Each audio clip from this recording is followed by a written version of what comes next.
They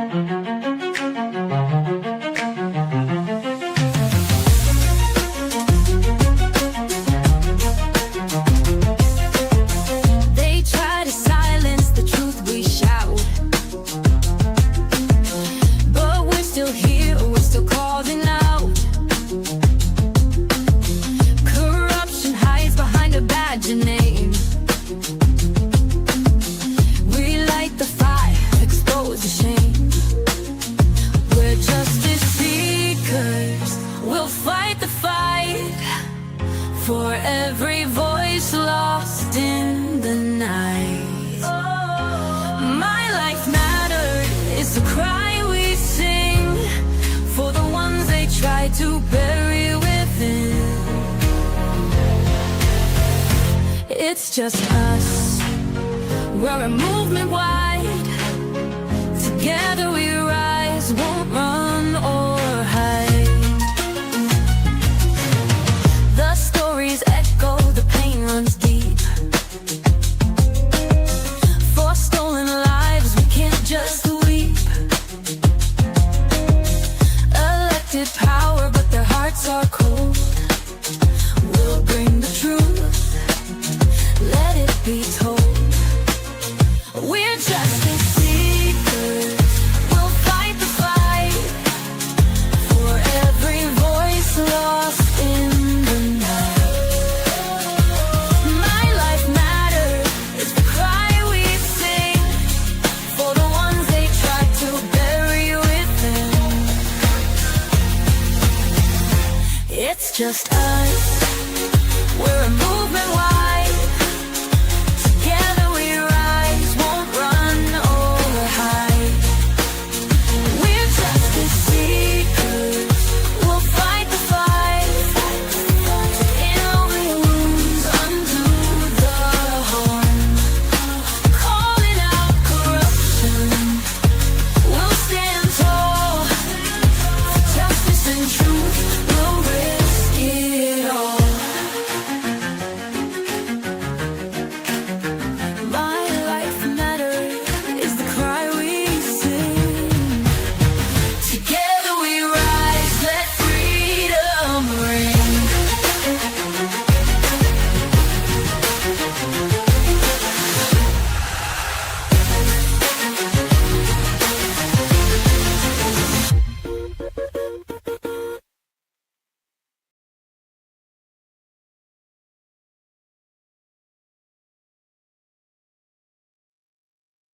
Hi there. Good evening, social change warriors, justice seekers, and advocates for domestic violence survivors and victims and their families, and for domestic violence awareness. Thank you and welcome tonight to our Wednesday night episode of Social Change Warriors, our program where we are standing tall for victims and their families of crimes, major crimes, homicides, and domestic violence murder.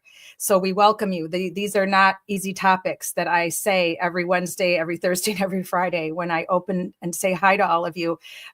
This is a very difficult world that we are trying to survive in when we decide to help victims of homicides and domestic violence homicides and their families. So I always like to remind you all that please take care of yourselves. Please do your self-care.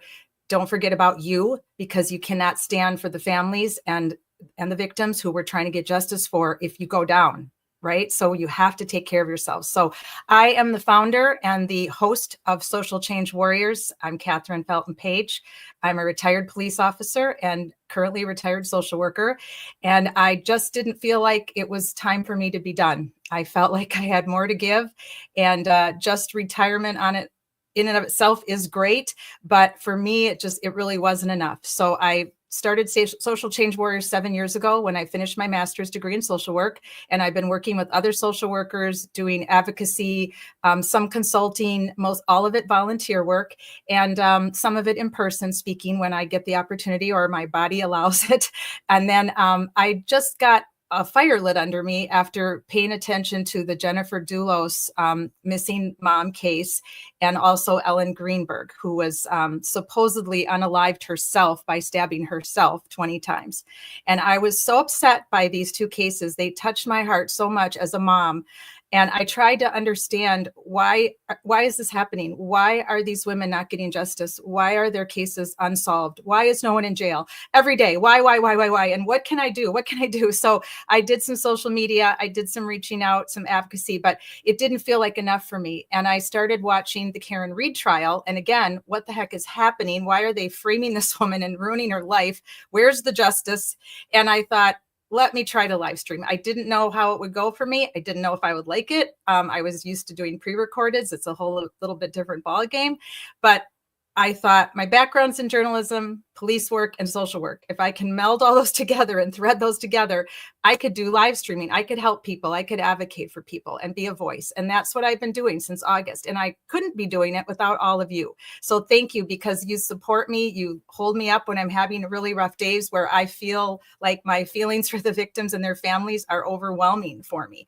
And I appreciate all of you that come live in our chat, and all of my friends and family who have been following my journey since August and continuing forward, because we will continue. We are doing our best to support families and the victims, that they are coping with their families members being gone, either missing and we believe presumed unalived, or have been unalived by either their husband or their spouse or someone else, like in Jason Veach's case, strangers. So thank you. I welcome you every Wednesday night. This is technically our Angry Bitch Club night, where we just like to talk, and you're always welcome on the platform. We get to talk our talk. We get to be emotional. We can be mad. And then Thursdays is our Calling Out Corruption night, where we kind of dig more into the specifics of these cases and get more on the law enforcement side for me, where I can actually read police reports, listen to audio interviews. You help me break them down and figure out if the police missed something or if something's being overlooked. So Thursdays is much more technical night. I try not to get too upset and emotional the best I can, but family members are allowed to do whatever they want. This is their person that's missing, so, or unalived. But Wednesdays we are emotional, and we will be. It's the Angry Bitch Club, and that's what we're here for. So Fridays we are doing Karen Reed trial. We're looking at the witnesses and deciding if they told the truth, if they lied, or if it was a combination of both, or if they were very evasive. So we're kind of looking at all the witnesses from Karen Reed trial 1.0 and doing updates and whatever. So every week something's going on in that case. It's utterly insane. And then we will be following the Idaho 4. There's that case, I have a feeling, is going to be way more than anyone thinks. I've been following some other live streamers, and some of the other evidence that has been coming out is very suspect. And it's starting to really get me to wonder what the heck happened there that night, and why. What was the motive? And was it only the person who's arrested, or was it more people? I'm leaning towards more people, just all the live streaming I've been watching. So that's something we're going to delve into. It that won't be easy. That's a major trigger alert as well. But all of you are trigger alerts. All of you have had horrible things happen to you, and that can really affect the viewer and those that are standing with you and for you. So that's our schedule: Wednesdays, Thursdays, and Fridays. Tomorrow night will be off. I have a whole day of research, and then I have a night of most of the day full of basketball watching. My Badgers are in the NCAA tournament, so mornings will be research with Cora tomorrow, working on her case, and then I'm going to watch some basketball. But we will do Friday Night Lives. I'll do that in between basketball games. We'll definitely do that one. So thank you everyone for being here tonight. Feel free to type in the chat box and the conversation area anything you want to share. I'm going to bring up our two guests tonight. Both of them are family members of one is a victim herself and a survivor of domestic violence. The other, you know well, is Michelle, who's been live streaming with us regarding her missing sister, Sara Ebersole, and also the fight to see her niece, who is being withheld from her and her family by a biological father, the former old boyfriend of Sara. And there's a lot of questions about him, a lot of concerns. So Michelle and I were working together quite a bit the last 5 days to try to figure some things out. So we're going to bring you up to speed on that as well. So let me bring both the ladies up to the platform and introduce you to them, and then we will get started. I'm going to see, there was Hannah. Okay, great. So there they are, and you guys can turn your mics on. Hi, ladies. Welcome. Hi, how are you? Hi, Michelle. Good to see you again. And Michelle is in Florida with me. We live about maybe 2 hours away, I believe, at the most, approximately 220 maybe. 2.5, probably, depending on where you are on the coast. I'm pretty far over from Ocala, so. Right. You're down towards the Dunellen area. Yep. Yeah, I used to date someone who lived in Denellen, and I think it used to take me about 220. Well, outside of Denellen, to be honest with you. So it used to take me about 220, I think, from my house to get there from the Daytona Beach, Volusia County area. And hi, Hannah, welcome. It's so nice to meet you in person, in video person. Oh, you're muted. There you go. Oh, you're still muted. Try again. There you go. Hello? Now we can hear you, Hannah. Okay, I'm so bad with technology. I apologize. You're okay. We got you. We can hear you now. So Hannah, Michelle, I'm going to introduce the two of you to each other. Can you see okay? See her okay? She was just I can see and hear. Perfect. Okay. Hannah, can you see and hear us? Yes, I can. Good. Okay. Well, thank you both for being here tonight. It's my honor to be able to help you out, to share your stories, to share your tragedies, and do whatever we can to help you. I know you don't know yet a lot about Social Change Warriors, Hannah, but my main goal is to work with the families. I don't just want to be, I'm not a YouTuber per se. I want to use my, I don't know what, that was funny. I want to use my skills. So I want to be able to help people the best I can, whether it be something on the ground that I can go to for them or do for them, or research that I can do. So I'm not just about, I have nothing against those that just stream the information, because advocacy is important. So there's a lot of really interesting true crime live streamers out there, and I have total respect for them. I would welcome them to join us anytime. But I wanted to do more like on the ground, like hands-on type work. So I try to meet the families if they're willing to meet me and introduce myself to them, and then actually do whatever it is I can do to help them, volunteer hours wise. If I can give each family an hour a week, something on that average. Now I don't have as many families that I'm actually working with, because some of their cases are stalled. So we're just doing updates. But Michelle's case is ongoing, active, and so is Cora Beach's case. So I'm doing the most I can for them and helping them the best that I can. So that's kind of what I do. And I know that you need help with some things too. So we're going to let you kind of tell us, first of all, would you like to show your video first? I'd kind of like you to maybe introduce yourself a little bit and tell us in your own words what happened to you. Are you asking me? I'm sorry. Yeah. Can you hear me okay? Okay. Yes, my name is Hannah Kendrick, and abuse is something that was like a very first memory for me.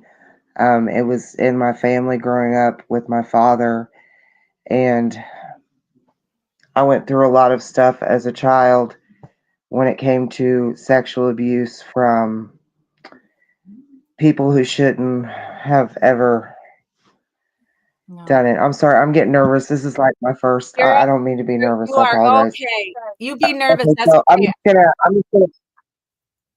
okay, I'm sorry. I'm just gonna fast forward. I got into my serious relationship with my ex-husband. I met him at 13. We were platonic friends, actually really great friends, until we were 19 and we got together. Yeah. And we were together. I was 26 years old. He came in on October 13th, 2007 at about 5:30 in the morning and poured gas all over me in the bed. And I woke up to the taste and the smell and the coldness of the gas. And I seen him standing at the end of the bed. And then he says, "Now you're going to die, bitch." And me in the bed just went up like a barbecue pit. I was burned You 67%. texted this to me. You texted this to me, so I have observed it already. I just want the audience to know that. But this is still my visceral reaction to even imagining you going through that. It's just horrific, Hannah. Absolutely horrific. I know, and I apologize because I think part of the reason I'm like so nervous right now is because I didn't know I was going to be on camera, and It's okay. like I always tell people that my face was the first thing to catch fire, and my hands are what I put myself out with. I don't know if you can see my hand that I'm sticking up, but I do. I really don't have any scars on my face, and I don't have any scars on the bottoms of my hands. And that's a miracle in itself, because after recovering and going to the outpatient burn unit and like meeting other burn survivors, I noticed how common it was for people to lose their hands, lose their fingerprints, end up with That's prosthetics true. and stuff. Because our first instinct is going to be, it's stop, drop, and roll. But Start touching like for and me, it was my hands. I didn't even have room to stop, drop, and roll. But there was abuse prior in the relationship. It wasn't something I didn't know he was capable of that, but I did know he was capable of extreme violence. But the you couldn't violence that know went that, on in our in all credit to you, you really couldn't know that. Most of the ladies that I have met who have been injured as to severe as you have did not believe that the person they were married to or engaged to or were dating could, or even an ex, could be capable of that level. The punching, hitting, the verbal crap, that's bad enough. But this level of hatred towards you and violence towards you, you would never have been able to conceive of that. You shouldn't fault yourself at all. well, and I don't, but I try to just be like I think in our relationship, the problem that I had is that the only time he was physically abusive to me was when he was on some type of substance. In the beginning, it was hard drugs like methamphetamines and crack cocaine. That he got violent with me. Whether we would sometimes we wouldn't even be arguing. Like one time, right after my 21st birthday, we had been broke up because he had really gotten violent with me while we were arguing right before my birthday, and this was several months after my birthday. I had left him and I had moved to Kansas City from Springfield, Missouri. I had moved to Kansas City with my daughter after he had gotten violent with me right before my birthday. Um, Now, in that moment, we were arguing when it happened. So it was like, okay, we're arguing. There was a little bit of kind of warning there. When I decided to let him take me out for my 21st birthday, we had a great night. Like we were laughing. There was no anger. There was no nothing. I have no memory of no arguments or anything. I know that we were in the car riding home. And we had just passed like a Taco Bell. It was the last thing I seen. And the next thing I know, I am on the ground outside of the car we were just in, and he is stomping on my face and he is stomping on my chest. And my ex-husband had very, very thick, muscular legs. So it's amazing that he didn't crush my skull. It's amazing that all he did was break my nose. And like I had a little pebble that was stuck like up here in the corner between my eyes. Oh my God. And his friend pulled him off of me, and his friend carried me inside. And then I'll never forget it. Like somebody called the cops, and his friend that carried me inside, I was all bloody, and he just left me on the couch, and he left the door open. I'm sure he knew the cops were coming because he took off because he had warrants at the time. And the cops showed up at my door because it was open, and I'm laying on the couch in the living room, and I'm bleeding and I'm crying, and the cop like looks in my door, and I was like, yeah, I said, at the time he was just my child's father. I said, my child's father just beat the hell out of me. And he goes, and it shouldn't matter, and it doesn't matter. And for the record, my ex-husband is a black man. That shouldn't matter, but I have had people tell me and speak on the fact that anyways. Can I make a comment, I don't. dear, before you go on? First of all, I agree with you completely. The nationality of a person who beats their wives or their girlfriends is completely not even part of the scenario whatsoever. There is Yeah. that happens in all nationalities. The percentage are men who beat their women and hurt their women. There's a very low percentage of women that attack their husbands.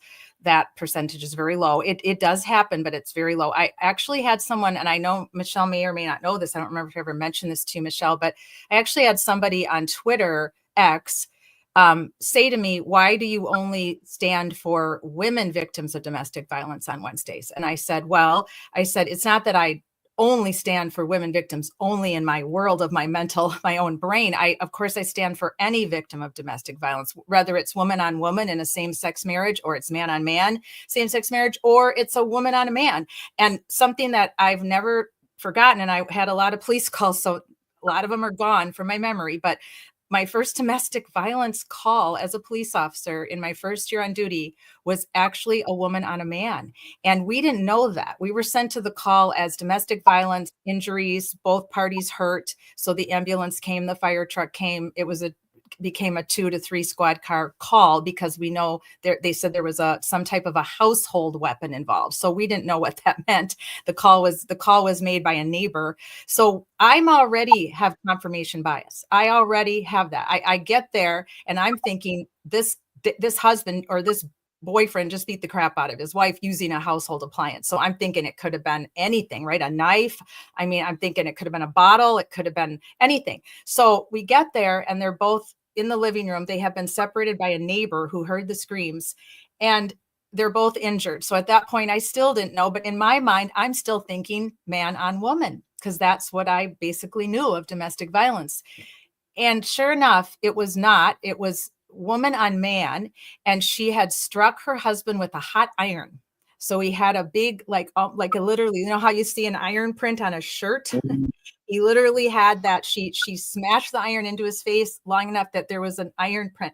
So then he attacked her, and then all hell broke loose, and the neighbor heard and called 911. So that's why you should never have bias about anything. I mean, we all have it. It's on board, whether we like it or not. But if we can identify it and we can say in our own minds, hey, I'm biased on this. I need to work on that, because that's a me problem, right? Now, there's obviously a lot of racism and bias in the world, and there's a lot of misogyny in the world, where women are constantly being put down and not getting hired for the jobs they should be hired for, and not getting paid enough for the jobs they do, not being considered, for promotions and such. So that's all going on. But if you have your own bias on board to something that you probably shouldn't have, it's on you to fix that. No one else is going to fix that for you. So I'm glad you brought that up. And I saw that on your Facebook today. And I'm glad you said that, because the color of the skin of your husband is completely meaningless to me.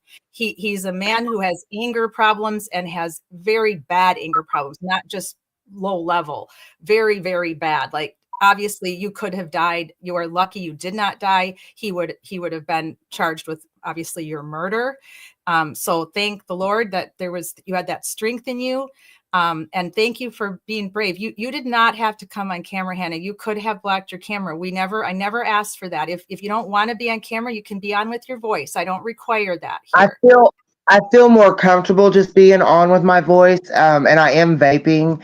But I do feel more comfortable just being on with my voice. I think it's also because I've got it on my TV. So like I'm watching it and I'm just like, I don't like seeing myself without makeup. I don't use filters on my pictures, but Maybelline is my best friend.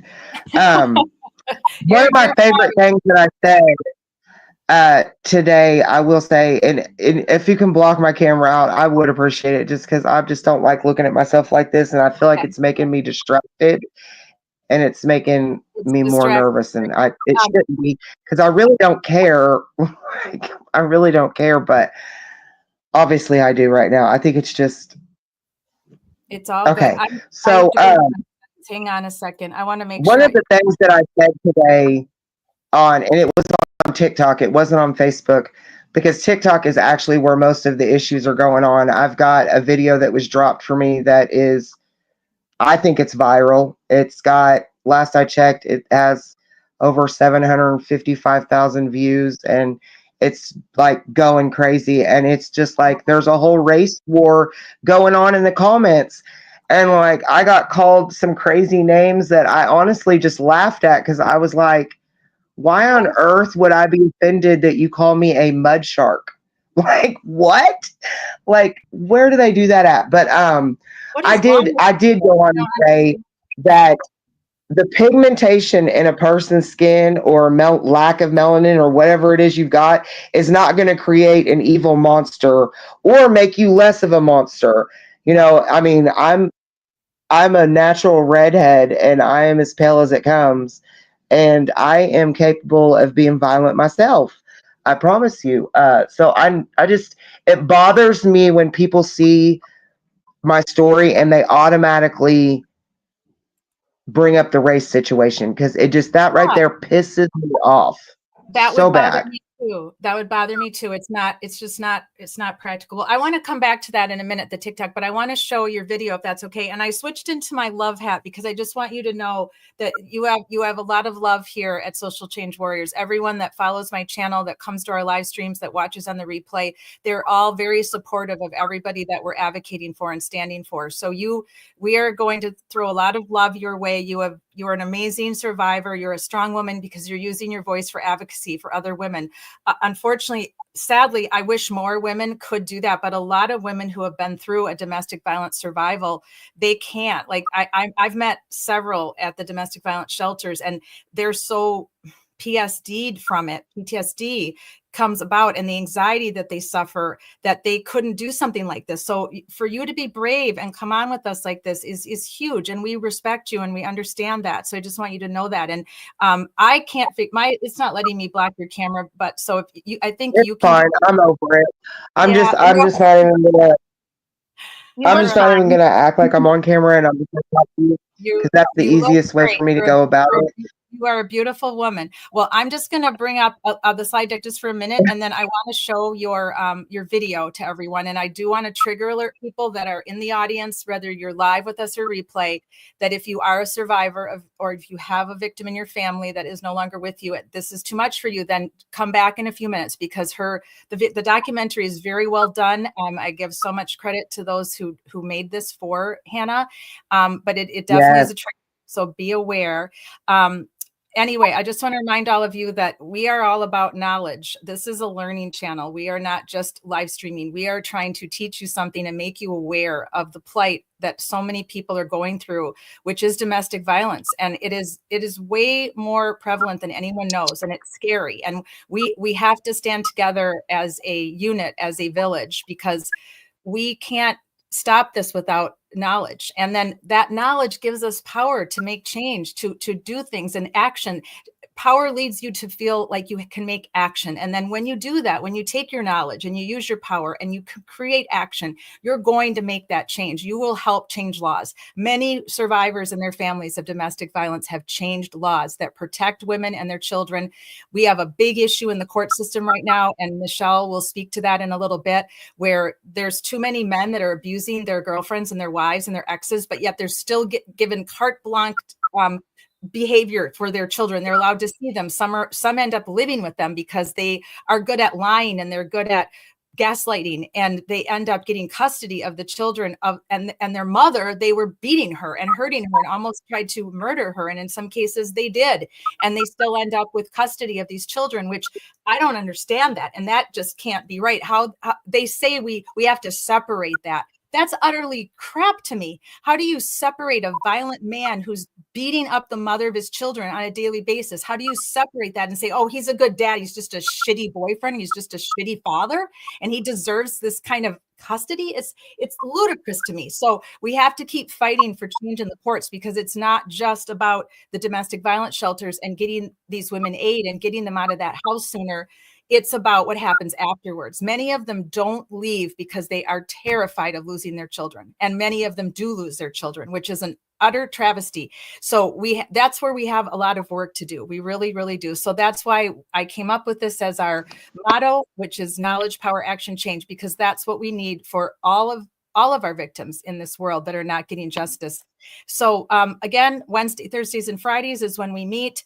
And one of our hashtags is My Life Mattered for our domestic violence and our other homicide victims, because that's what I believe. If somebody could come back down here and join us on earth, even for a day, they would say to the person that unalived them, that took their life from them, that my life mattered. How dare you? How dare you take my life? How dare you take me from my family? You don't have that. It's not your power. Who made you king of anything is a beautiful song by Sara Ebersole. And if I could play it without getting a strike, I would, because it brings me to tears every time. And I became fond of that song when I was going through a rough situation in my life with someone that wasn't treating me right. And listen to that song when you get a chance. I'll put the link for it on my socials. I'll put it in the replay comments for tonight's episode as well, because one of her lines in there is, "Who died and made you king of anything?" And most men who abuse us and who treat us badly and put us down and shame us and try to take our children from us and hurt us and beat us and try to murder us, they think they're king of everything. They really honestly do. It's the highest level of narcissism when you are dealing with a domestic violence abuser. I can't wait to tell you. I cannot wait to tell you what my ex-husband said to me the very first time I talked to him on the phone after he set me on fire. You go ahead and say it. Say it right now. We have no rules here on Wednesday nights. Okay, so just a little bit of a backstory. A few weeks prior to him setting me on fire, our kids had started going to the local church because we had just moved into the house in August of 2007, and our kids were attending a local church close to our house. And I was constantly feeling the urge to want to go to church with him. And I was asking my ex-husband to go to church. And like, we were the Draper family, and we had Draper Family Fun Day Sunday. And I wanted to start that off with church with our kids. Mhm. And I didn't want our kids just getting on the church bus by themselves and thinking that I didn't have a relationship with God. My kids were 2, 4, and 6 at the time. And the first thing Mr. Draper said to me whenever I got on the phone with him after I got out of the hospital is, "He found God." I said, "Are you fucking serious?" Oh my Because God. I already knew God, like from when I was like born. He's always been in my life. Mhm. So what you're telling me, you had to set me on fire so you could find God? Like, literally, go fuck yourself. Yeah, say it loud, Hannah, because that's gaslighting at its finest. That's complete manipulation and complete And typical narcissist. that's an Oh, woe is oxymoron right me. there, right? Gaslighting.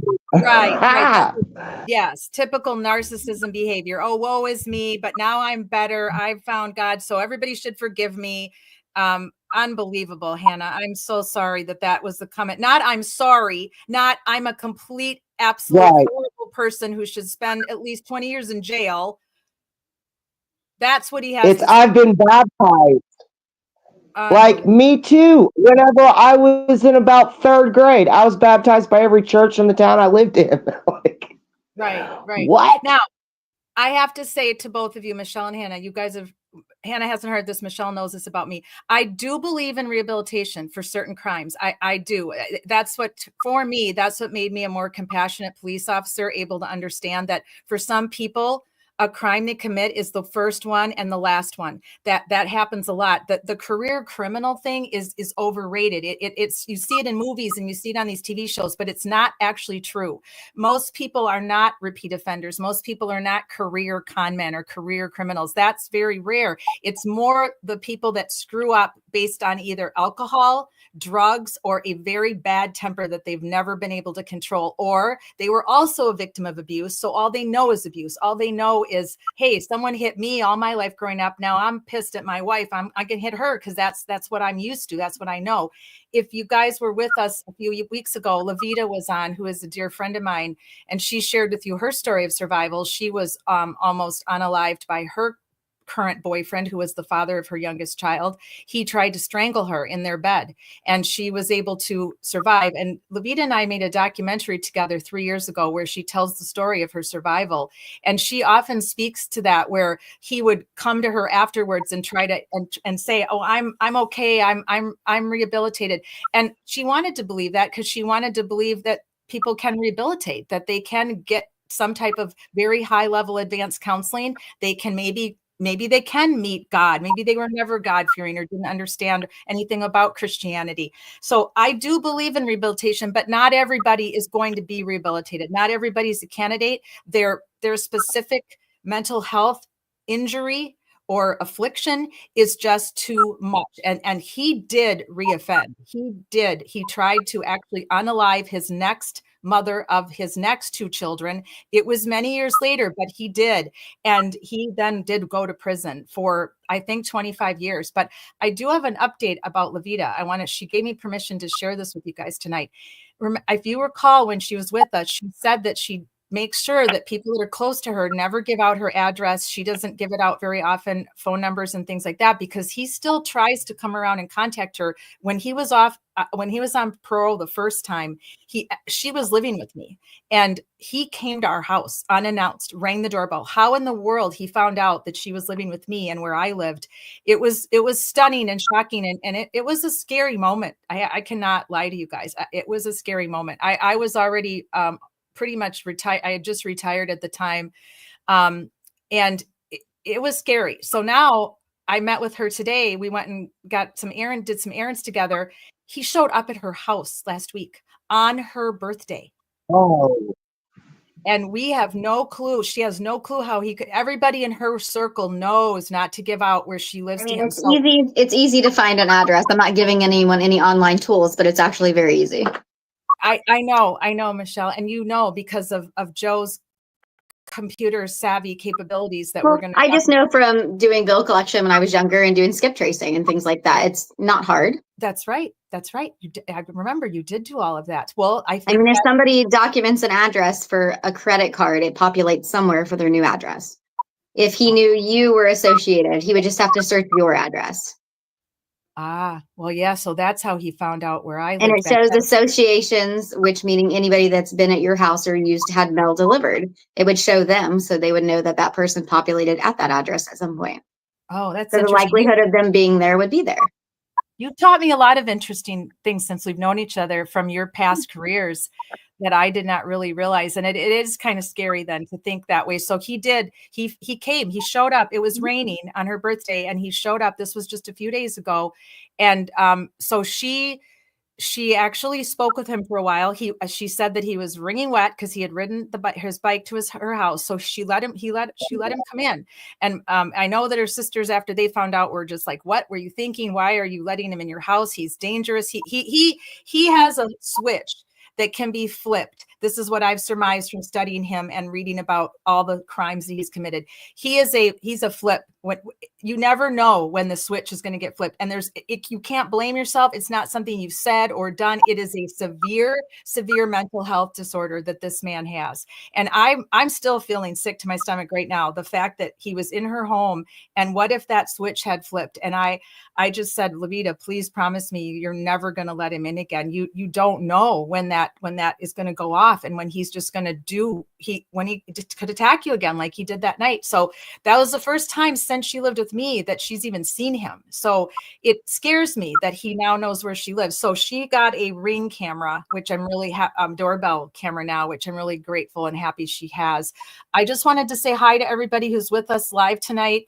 Thank you so much for joining us. And for those of you that come on the replay later today and tomorrow, thank you. We really appreciate your support and your advocacy for the victims and their families. So hi, it looks like, I don't know if it's Nick as in male Nick or Nick as in Nicole. You can let me know, but hi, He's Nick. A man. Is it Nick? It's a man. Oh, it is a man. Okay, hi, Nick. Thank you so much. And thank you for thanking me. I appreciate you as well. Thank you for supporting. And I believe, is it Aria? Am I pronouncing that right? That's a beautiful name.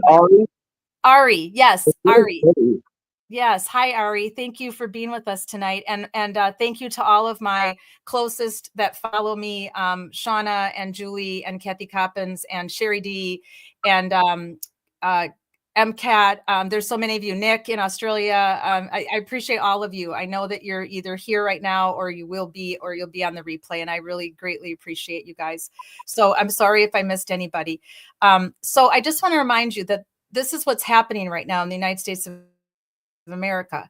This is statistics based on reports after a woman has been beaten and the police find out. So this has nothing to do with the ones we don't know about. So every 9 seconds, a woman is being beaten up in America. So if you just count to 9 and just do a deep breathe and let it out, one more woman is getting slapped, beaten, hit, punched, kicked, you name it. That is devastating to me. That number is devastating. And that's why the awareness that has to go in for the families and the friends of this person, because I have had so many people ask me, why don't they just leave? Catherine, why don't they just leave?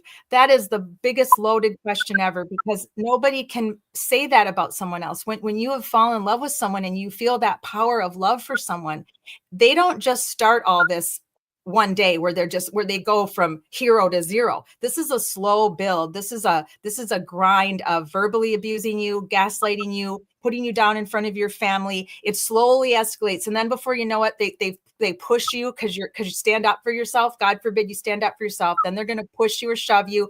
Then from there might be a slap, there might be a punch in the arm, or they might kick at you. It goes on for a long time. And when it's happening, the person that's in love with this person, and if you have children with this person and you own a home and cars and credit cards, think about all the totality of that. Just in a normal situation where you're not getting along with your spouse or your boyfriend or whoever you're living with, right? But when you're married to this person, and then you have all that, and then you have to try to absorb what do I do? Maybe he'll change. I'll ask him to go to counseling. Well, then I'll get mad about that, and I'll just be quiet when he's home. I'll just do whatever he wants. And then slowly but surely you convince yourself that you're the problem. This is one of the biggest problems with domestic violence, is that we convince ourselves that we're the problem. We talk too much. We talk too fast. We're too emotional. We bring up too much. We don't clean the house good enough. We don't do the laundry enough. We don't cook. We're not good cooks. It's horrific what goes on in domestic violence. So I really would caution all of you, never ask a domestic violence victim or survivor, why didn't you just leave, or why aren't you leaving? Because there is no easy answer for that. That is not helping. That's not helpful. So what we have to do, and what we have to do for friends and family that are in a domestic violence situation, is educate them the best we can. And that comes back to our knowledge, power, action, change. But you have to be very careful how you do it, because if a woman, in my opinion, Ellen Greenberg, the reason why she is not alive today is because she finally figured it out, and she told her fiance, I'm not putting up with this anymore. You're not touching me anymore. I'm leaving you. And that is when she was unalived. So the day that a woman who's experienced some domestic violence tells her perpetrator that she's leaving him, and she's either taking the kids and I'm going home to my mom's, or I'm going to a friend's, or in Ellen Greenberg's case, they were engaged. There were no children yet. She was going to go home to her parents. You can never do that alone, ladies. If you're listening to this, or if you listen on the replay, you have to have an action plan. That's why you need to reach out in secrecy. It's the only time I advocate for secrecy, is to save your life, is that you have to find a good coach, a good domestic violence advocate who can tell you what you have to do, and the emergency kit you need to build, and what you need to do. And yes, it has to be in secret, because if this person is violent enough, they will not allow you to leave. And we know that for a fact, because we've seen many of these domestic violence unalivings. They've been on an uptick the last 3 to 5 years since COVID. So they lose control. Go ahead. I'm so sorry to interrupt you. No, step in. Go ahead. When they lose control, that's why they say when we go to leave, that is the most dangerous time, because when the person who is abusing you, that loves you and love bombs you and is used to getting you to forgive them or whatever, when they lose that control, and in my situation, I was working for an insurance company. I was making $33 an hour. I was bringing home $1,200 a week, and I was only working part-time. The company wanted to help me become an insurance agent, and I was going to be able to move anywhere. One of our biggest places was in Florida. And so I let Mr. Draper know, you want to keep drinking? Go ahead. I don't need you. I don't need your child support. And that was the biggest threat. And I had broke our family pictures and our wedding pictures exactly a week before, because it had came out that he was drinking again. Mm-hmm. And he's like, yeah, and you're a stupid bitch for ever thinking that I would really quit.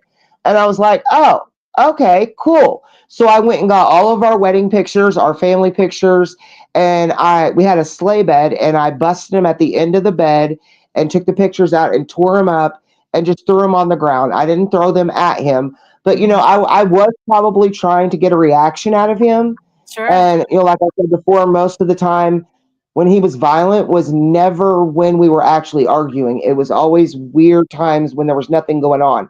So he just looked at me. He didn't look angry. He didn't look happy. He looked not bothered. For the next week, we cohabitated in the house. We weren't mean to each other, but we weren't sleeping in the bed together. And, I didn't tell him that I wasn't moving out, but I didn't tell him that I definitely was moving out on a certain day. And he came to me.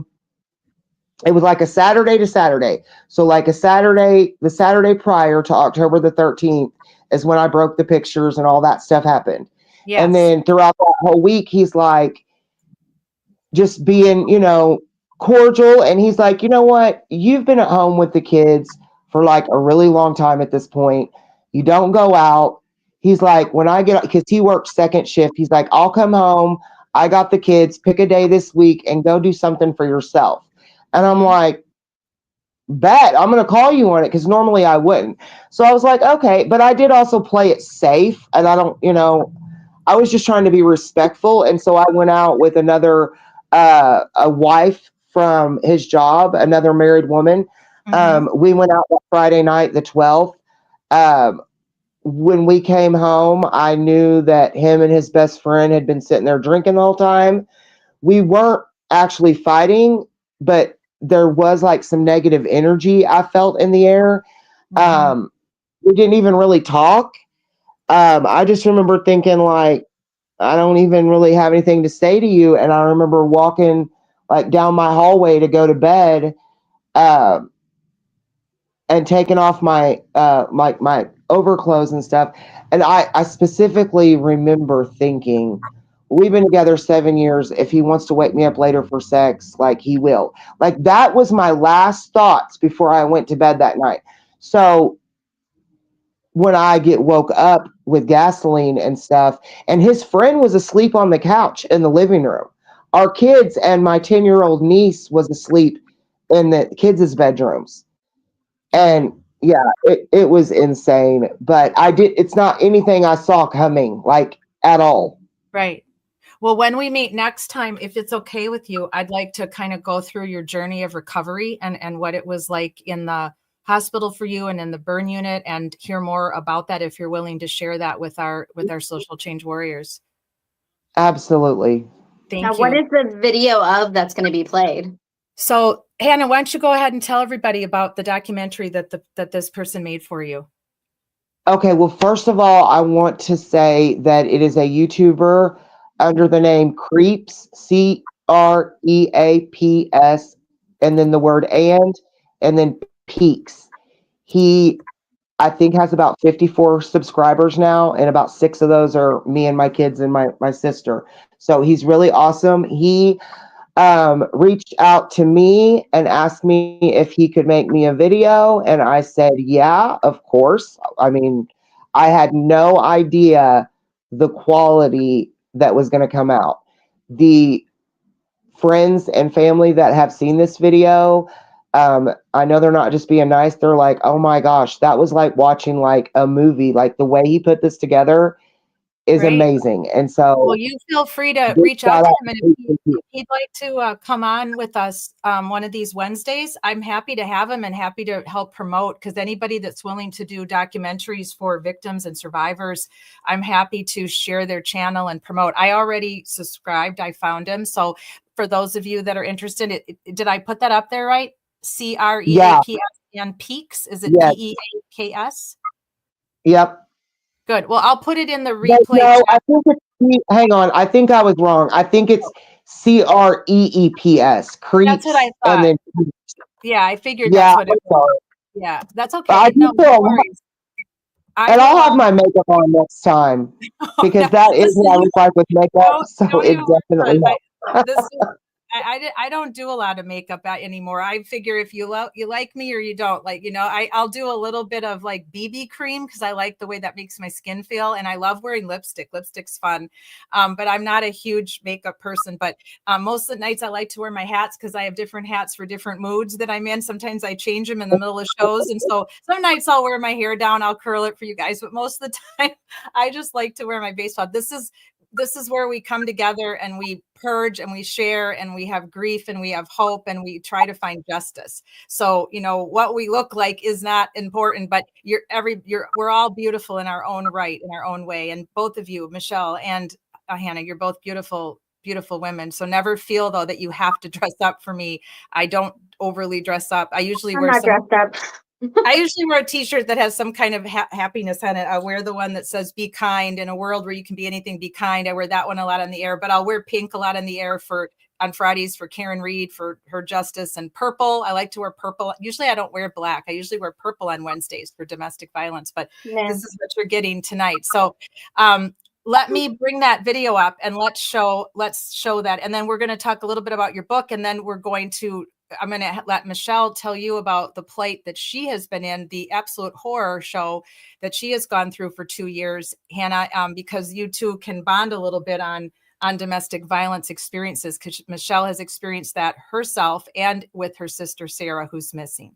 So let me share the screen here real quickly, and we will bring up your documentary by Creeps and Peeps. And hopefully I can make it work because I pulled it up via Facebook. So you guys let me know if it's showing up. Okay, now let me make it big. Okay, come on now, StreamYard, don't give me problems. StreamYard likes to mess with me My sometimes. mama made that dress for me that I'm wearing. I was 13 years old in that picture, and that was like one of the last dresses that I let her make me. Oh, Yeah. really? How old were so I you think when the fire happened? I was 26 when it happened, and I'm 44 right now. He's about to get out of prison. And we're going to talk about that next time you join us. First, we want to hear about your recovery, and then we want to hear about what happened. I'm trying to make it bigger. I'm showing it on Facebook, but it's not really letting me. Should I go to YouTube and pull this up? Yeah, I would. Yes. Actually, you have to. Yeah, because it's not coming up very good there. So sorry, guys, take a stretch break and give me just a few minutes. I probably should have done that in the first place, but I was thinking I could just pull it up via Facebook, but it's just not letting me show it big enough. So let me go to his platform. Let me type that in here. Let me go to his. I'm going to have. Okay, so everybody, we're taking a 2-minute break because I messed up. I need to get the right video up. So stand by. What is it, Blair? Okay. And your snacks with you? All right, bye. Love you. Okay, so Creeps and Peeps, we're going to put it in here. I'm going to search for it. I watched it on Facebook, but I figured maybe I could show it on Facebook, but it just didn't want to give me a big enough screen. I didn't care for that. So, okay, here he is. So if you would subscribe to him, that would be great. Wait, that's not the one. Nope. There it is. Creeps and Peeps. There we go. Okay. Yep. 31 subscribers. So let's all give him some love for what he 31? does. Yeah, it looks like 31, 32. I think this is him. Creeps, Peeps, or Creeps and Peeps? Creeps and Peeps. Okay, that might not be him. Let me go back. I think she said there was 54 subscribers. Okay. Yeah, there were 54 subscribers last time I looked. All right. Well, interesting. There's a bunch of other people. I think my video had 133 views earlier when I checked it. So you can just search by Set on Fire and see if it will populate. Yeah. You said Creeps and Peeps, right? Peeps or Peaks? No. Peaks. You've got the word. You've got it up on the screen. Okay, I've got that right. Okay, so it's Creeps, Creeps, and then the word and Peaks. Peaks is P-E-A-C-S.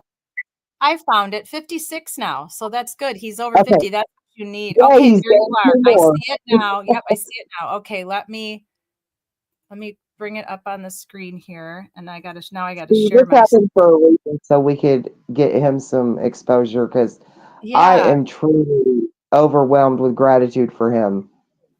Oh yeah, it's really, really good. I'm trying to that just looks like a preview, so I guess that's not the right one after all. Yeah, but if it says short, because he made a commercial for it. He is the greatest. Like, he made it a commercial, an 11-minute video. I'm trying to find, that was just a promotion. So now I'm looking down to see if I can find the actual, there we go. This should be the one. I'm going to put it on pause. Yeah, this is it. Yeah, I And then need her energy. She's eating chips. Like, I feel so much better now that I took the camera off myself. And oh, it's well, not so much I'm like that. sorry. I should have made it clear to you. You did not have to be on camera. I didn't want you to feel any kind of stress. And while you're pulling that up, I'll add that like I don't wear makeup at all outside, and it's almost like because I can go into any store and they're not going to recognize me because they think that they're looking for the person that's, on my social media with makeup on. So not wearing makeup is my disguise. Oh, well, listen, I do think I'm beautiful regardless, girl. I promise you that. I love your eye makeup though. It's so pretty. I'm 62 now, so I don't really do a lot of eye makeup. I never really have because I'm so fair, and being a redhead with freckles, eye makeup sometimes would make me look, I didn't care for the way it made me look, but I love your eye makeup in the photo that I used for your deck tonight, I love your eye makeup. You're very good at it. Okay, great. So thank you, Ari. I just wanted to remember there's a disclaimer. This is a trigger alert for those of you watching live and on the replay. So, and he greatly has the disclaimer up. So I'm going to go back into the tech room and start this. Just type yes in the chat box because I can't see you guys anymore. So if you're shaking your head, I don't see that when I go in the tech room. So just type yes in the chat box so I know that you can hear it okay. Just make sure that we got the volume up and everything. So here we go. Imagine waking up to flames consuming your body and realizing the person you trusted most in the world put you there. This is the horrifying reality that one woman, Hannah Kendrick, faced. And it's not just her story. It's the story of millions suffering in silence, trapped in the devastating cycle of domestic abuse. You won't believe that the person who did this to her could soon walk free. Today, we're diving into the shocking, painful, and ultimately courageous story of Hannah Kendrick, a woman who survived something unthinkable. A survivor who now fights not just for herself, but for the countless others still suffering in silence. Stay with us, because this story of survival, strength, and injustice is something you cannot miss. Hannah Kendrick was born in the quiet town of Osage Beach, Missouri, a place known for its scenic lake views and small-town charm. She spent her early years in Buffalo and Louisiana before moving to Springfield, Missouri at just 13 years old. Like many teenagers, she was navigating a new school, making new friends, and dreaming about her future. Unfortunately, her childhood was anything but easy. Raised in an abusive household, she faced unimaginable hardship from a young age. At just 7 years old, she became the victim of sexual abuse, a trauma that would haunt her for years to come. She was molested by another person before the age of 9. The horrors didn't stop there. At 11 years of age, she had to take the stand in court, testifying against a predator, a man she knew well.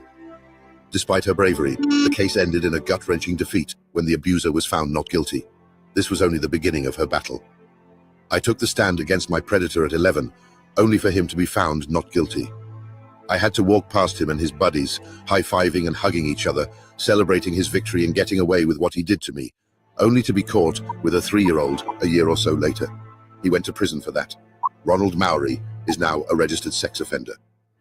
Yet, despite this early pain, Hannah's spirit remained unbroken. As a young woman, she fell in love with Antonio Draper, though, as we'll see, this relationship would spiral into something far darker. But what seemed like a love story soon turned into something much worse. Hannah Kendrick met Antonio Draper in 1994 when she was just 13 years old. Their lives intertwined in the small city of Springfield, Missouri. They ran in the same circles, their friendship deepening over the years. Then, in August 2000, everything changed. What started as friendship turned romantic. But as their lives became more entangled, the shadows of substance abuse and violence began to creep in. She was 7 months pregnant the first time he turned violent. A shove, a slap. It escalated quickly. Just 5 months after her daughter was born, Antonio, lost in a haze of crack cocaine and methamphetamines, snapped. He stomped on her, shattered picture frames against her face. Hannah did what so many victims do. She ran. But like too many, she found herself drawn back. Hannah fled to Kansas City with her sister, but her mother's apartment sat within the same complex where Antonio lived. Proximity pulls people back, and Antonio knew exactly how to manipulate that.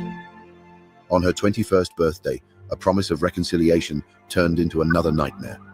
He beat her badly, her nose broken, her face stomped, the kind of scars that linger far beyond the physical. She left, but not for good. A year passed, and Antonio clawed his way back into her life. The cycle of abuse, apology, charm, violence, repeat. Another pregnancy, another chapter. They married in 2005, trying to outrun their past. The beatings became less frequent, but his drinking worsened. Alcohol-fueled rage replaced drug-induced violence. Then, a camping trip in May 2007 changed everything. One final hit, one final black eye. This time, Hannah knew. She had fought too long, suffered too much. 3 children, a stable job, a future she refused to surrender. Domestic abuse is insidious. It starts with control, manipulation, isolation, then violence. The abuser chips away at their victim's reality, making them doubt their worth, their strength, their ability to leave. And when they do, the cycle pulls them back until something snaps. For Hannah, that final blow wasn't just from Antonio's fists. It was the realization that survival meant escape. But here's the question. When the cycle is all you've ever known, can you ever truly break free? Or does it find a way to haunt you, even long after you've left? It was the early morning of October 13th, 2007, when everything changed. Hannah was asleep in her bed. She had no idea that her life was about to be shattered in the most unimaginable way. Antonio Draper, her husband, the father of her children, poured gasoline on her while she slept. In an act of pure malice, he set her on fire. I woke up to the smell of gasoline. Then I heard him say, "Now you're going to die."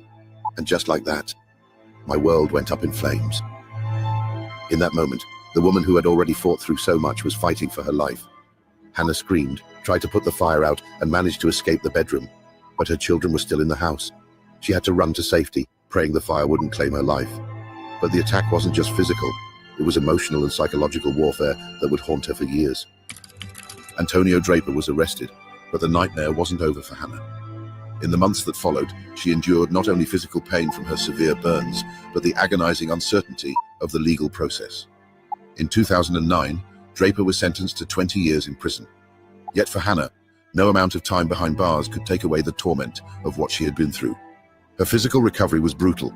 67% of her body was burned, and she endured months of surgeries and rehabilitation. But even with Draper locked away, the psychological scars ran deep. He didn't just harm her body, he shattered her sense of safety and trust. And now, just as Hannah had started rebuilding, a new chapter is beginning, one she never wanted to face. Antonio Draper, the man who tried to take her life, is about to be released. Since turning himself in on October 13th, 2007, the very day of the attack, his time served includes the years before his official sentencing. In prison, he has been considered an honored inmate, with no recorded violations. Because of this, he could be released at any time, though his official release date remains October 13th, 2026. The question remains, what happens next? Recovery for Hannah was a long, painful road. Her injuries were life-changing, leaving her with chronic health problems, PTSD, and the constant reminders of what she endured. It's hard. Every day is a reminder of what he did to me. I've had to learn how to live with these scars. But the hardest part is the fear. The fear that my children will live through something like this again. The fear of him being free. Her pain didn't end when the flames were extinguished. Every step of her recovery was shadowed by the knowledge that Antonio Draper would one day walk free. Despite serving almost 20 years, Draper has never publicly acknowledged the horror he inflicted on his wife or offered any remorse. In a haunting statement, she once said, "It doesn't matter if he serves 1 year, 10, or 20. It won't change the damage he did to me and my kids, unless he does something that gives back to take away the pain." But Hannah is turning her pain into power. She is speaking out, sharing her story, and raising awareness. In 2022, Hannah Kendrick published her autobiography, Heroes and Monsters, a powerful story of survival, strength, and the painful journey of healing after trauma. Through her book, she sheds light on the often overlooked victims of domestic violence and gives a voice to those who have been silenced. If you want to hear Hannah's full story in her own words, Heroes and Monsters is available on Amazon in paperback, Kindle, and Audible. Be sure to type in her name, Hannah Kendrick, after the title to find it. Raising awareness isn't just about telling stories, it's about action. Domestic abuse doesn't just affect the victim, it impacts entire families, communities, and futures. By speaking out, Hannah hopes to prevent other families from experiencing the horrors she endured.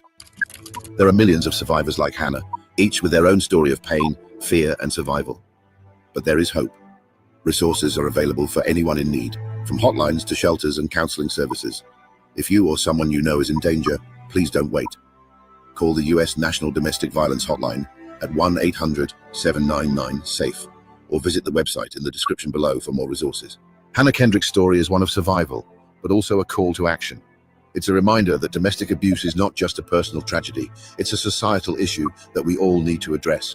We can no longer ignore the signs.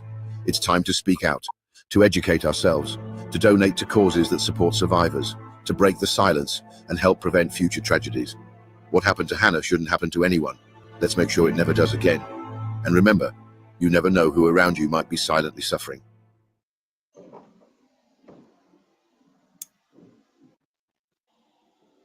Wow, Hannah, um, I've watched it already. Thank you, because you sent it to me. It got to me again in the most visceral way. I had to block my camera because of my own PTSD and of my experience with Levita and living through her PTSD with her. And now with Michelle, with Sara, and what we believe happened to Sara. You are a survivor. You are courageous. Telling your story and writing your book is amazing. And you're going to help people, Hannah. You're going to help other women. I hope you know that. I do, and I just truly, truly appreciate people giving me a louder voice, like Creeps and Peeps. Yes, it was And so you, well done. I'm going to definitely ask you for their contact info. I have some ideas actually for Michelle and Sara now. I'd like to speak to them. I really would. I think that person is incredibly talented. I'm very proud of all the research they did. My background in social work and my master's degree is in social work, but it's in a concentration of domestic violence. I have a lot of statistics up in my brain, but I try not to spill them out at you guys too much because it can be overwhelming. But the amount of statistics that he gave us was just the right amount, and he was spot on. Everything he did his research. I'm very pleased, because a lot of people will do more like sensationalism type YouTube like videos or documentaries, and they don't include the education component. But for domestic violence, it's really important to include the education and the statistics, because we need that. We need to understand the prevalence of this and what is happening to women. And when he stated something I've heard many times and read in other books, apology, charm, beating, repeat. Apology, that charm, beating, repeat. It's that vicious cycle of power and control. too. Yes, yes. And so I am incredibly sorry for what you lived through and experienced prior to this, what you were dealing with prior to this, because you were trying to you were trying to give him the benefit of the doubt for your children's sake, so you wouldn't separate them from their father.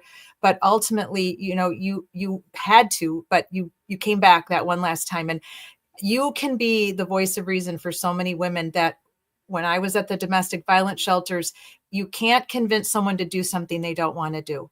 If they want to go back because they want to give their perpetrator, the person who's beating them, another chance, it's literally heartbreaking for the people that work in domestic violence shelters, because we know that we might be releasing them to death or more beatings, more hospital stays, more trauma to the children. But as social workers, as counselors who work with domestic violence victims, we can only do so much as family members. And Michelle can speak to this. And we're going to transition into Michelle and talking about Sara and the domestic violence that she was experiencing before she went missing.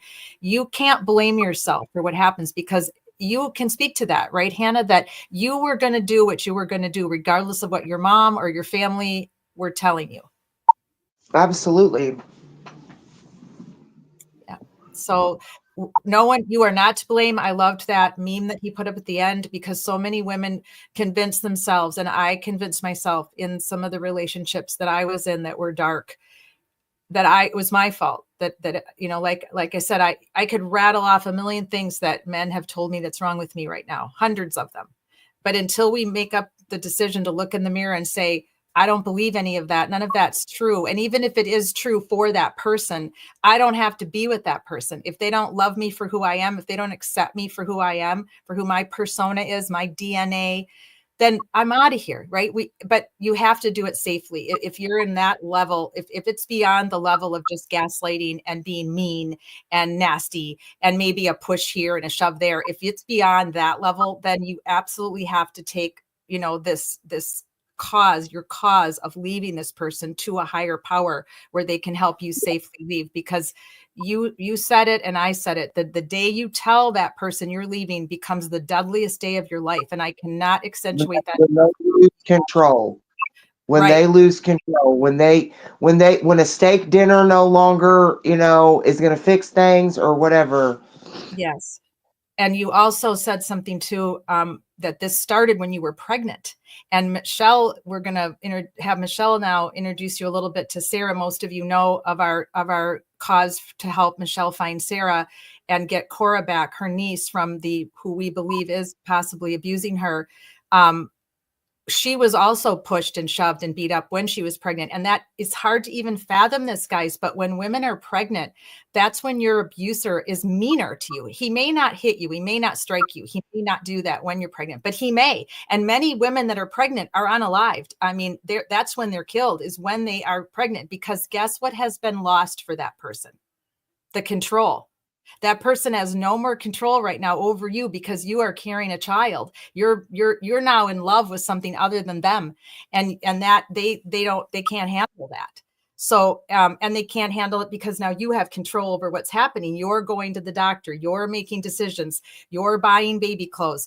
It's just hard to them mentally, but that is what part of the abuse, the cycle of abuse, the cycle of control. So Hannah, thank you so much for letting us meet you tonight in person. Thank you for coming on the camera. You don't have to do that next time if you don't want to. You're welcome to come with audio only.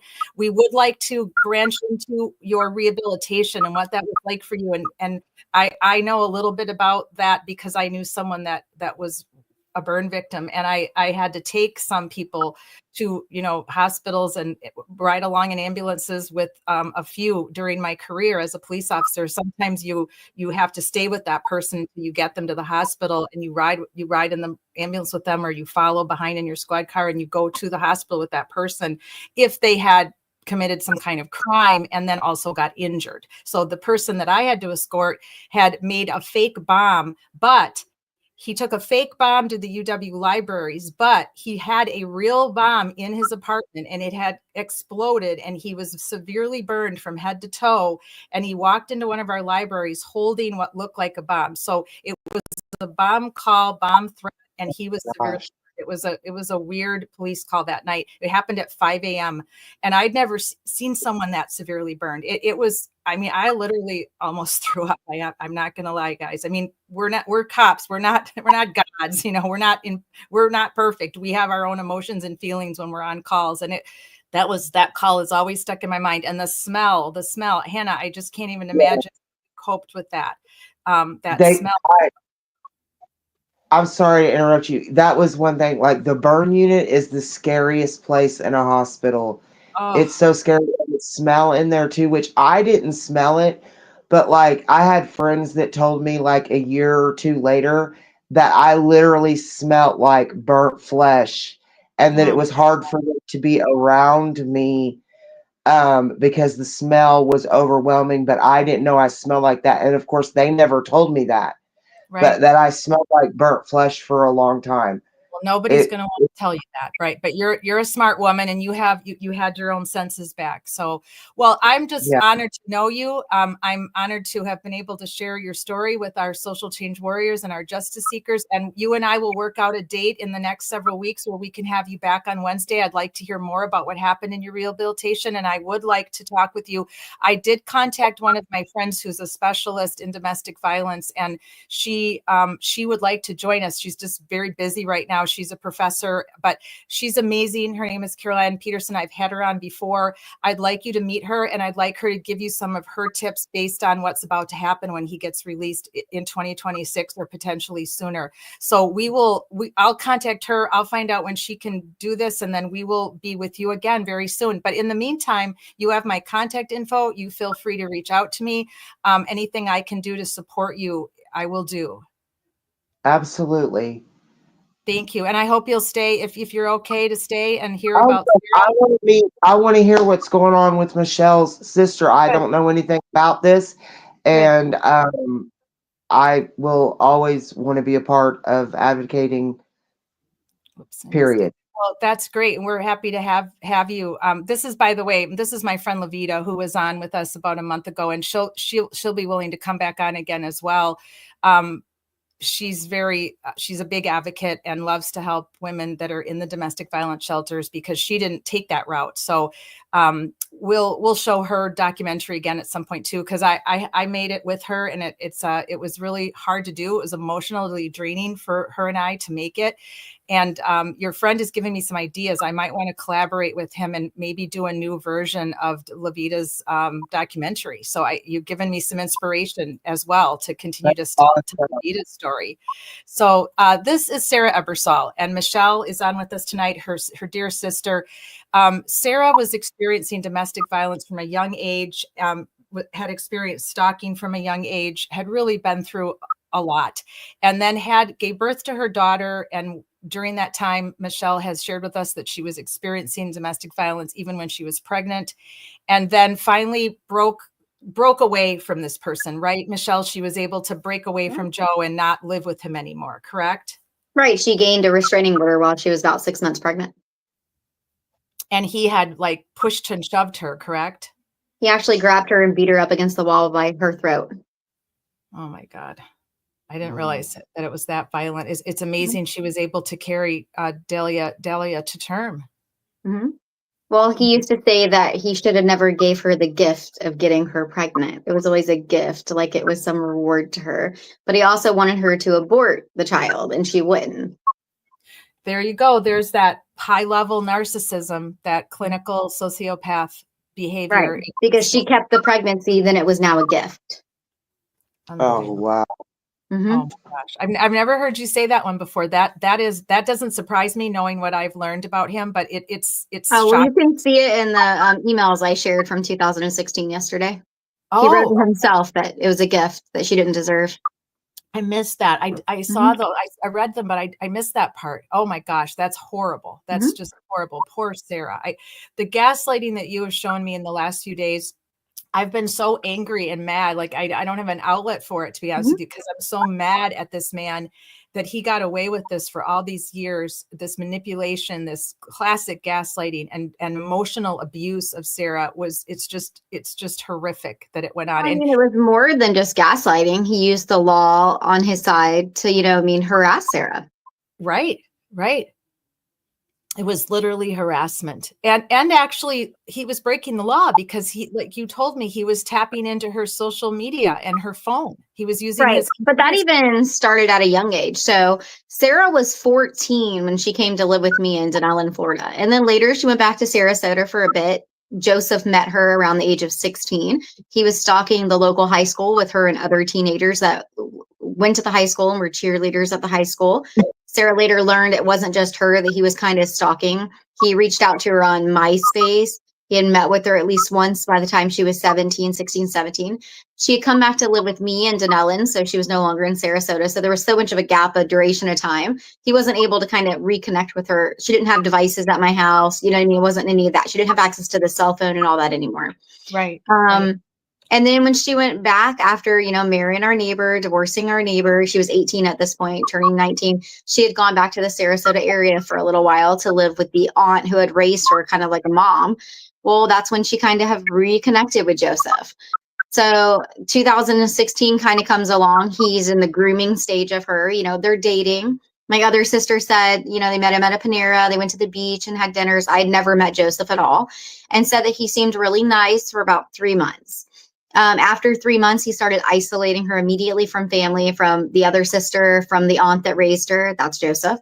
And he then had gotten an apartment, and then he was having trouble with the roommate. He wasn't paying his part of the bills, the ultimate excuses of needing her to help him. He was emailing Sara to apply for resume for places. He was making the resumes. He was basically applying for her to work and pushing her through, making sure he did what he told her to do. Then she gets Sara so isolated from the aunt that she's living with, that she calls mom, that she kind of comes over to his house. And then he goes, "Oh no, you can't live here. You're going to have to sleep in your car." So then he isolated her from all family. She didn't want to kind of put it on me, I guess, is the way Sarah would probably explain it, with all that was going on in her life. So Right. even though we had conversations when we talked, I didn't know Sarah was sleeping in her car. The aunt had never told me the troubles between her and Sarah and Joseph. Well, eventually, Sarah goes back to the aunt's house. You know what I mean? Joseph now is kicked out of this apartment where he's at, or lost it. Basically, he was evicted, but he made it more like the roommates' issues. And he needed somewhere to go. So, of course, he begs Sarah, like, where am I going to go? Sarah's young. So Sarah begs the aunt to let Joseph move in. Like, he had nowhere else to go. Sarah became pregnant. When the event happened where Joseph attacked her, she wouldn't do the abortion. Obviously, now we're into 6 months of pregnancy. It had never been like a great relationship, always violence. He wasn't really working much. It was just her working. And then if he did go to work at like a car place, like I know in one of the emails, she said, are you already off work early? And he's like, why? Because she had saw him somewhere.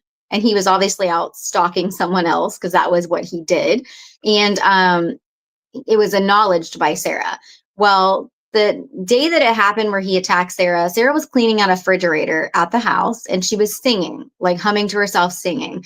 So in the report, and from obviously Sarah talking to me, Sarah said Joseph kept saying, what, are you hearing voices? Is that why you're trying to hum, to block them out? Like just constant little things. And she just kept singing louder and cleaning out the fridge. And that's when he grabbed her by the throat and beat her against the wall. Well, Sarah did not immediately go make a police report, but this is where like the mother instincts kicked in. She did go file a restraining order because Joseph made a police report because he knew at some point Sarah was going.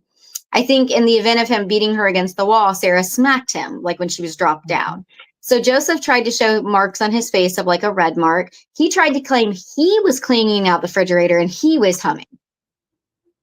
And the attack happened. Like she hit him because she was annoyed by his singing. So he just took someone else's event and made it his own. So that's classic. That's a classic example of what. So the officer gave him, the paperwork and the stuff for domestic violence and how he could file a restraining order if he'd like to do that, but he didn't follow through with that right then. Well, Sarah went immediately and got the restraining order. They went to court and it was granted.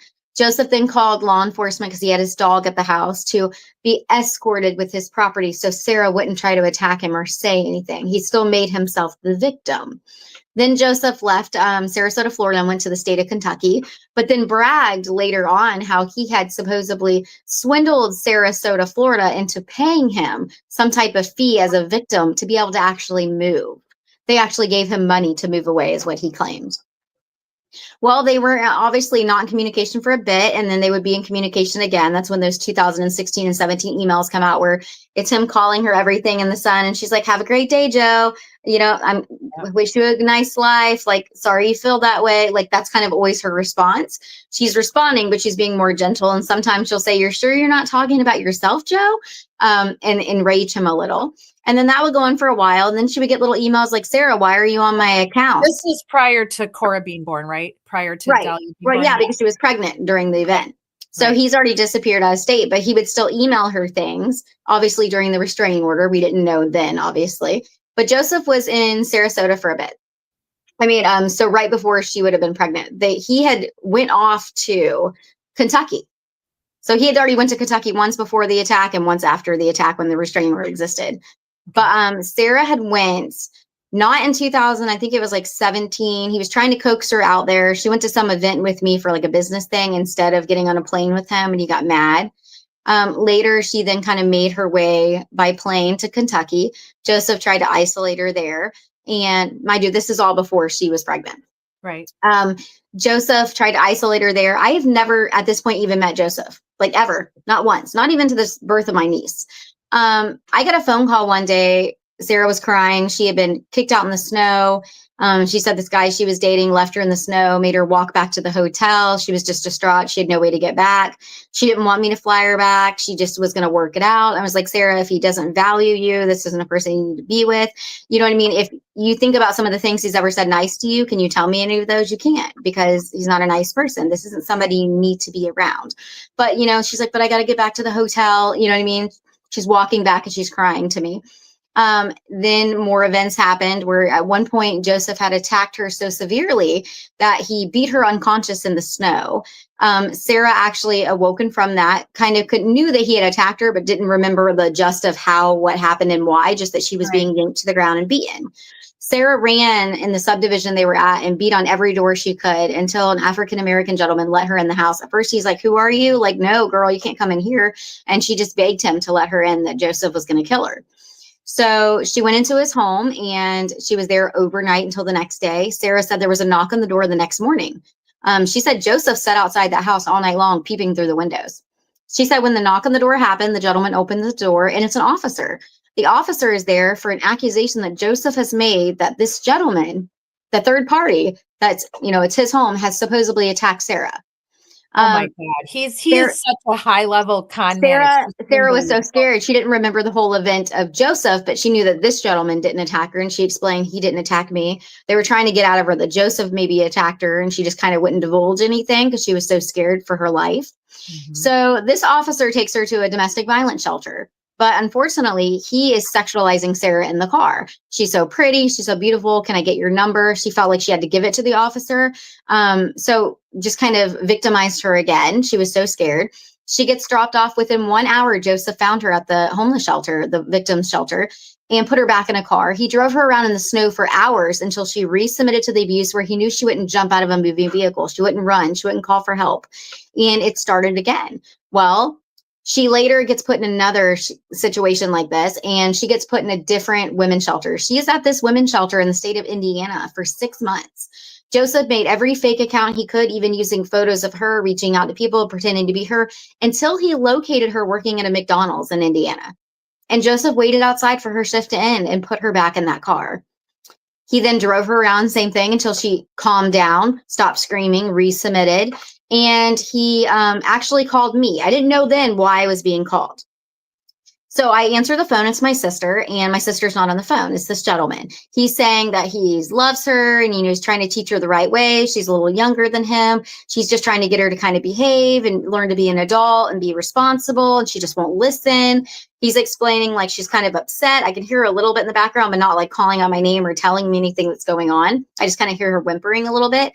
And I just kind of explained to him that my sister is kind of like a wild stallion. You just, chase it. It's beautiful. It's free. It's like a wildfire. It's beautiful, but you got to watch the, chaos that it brings and the beauty it brings back.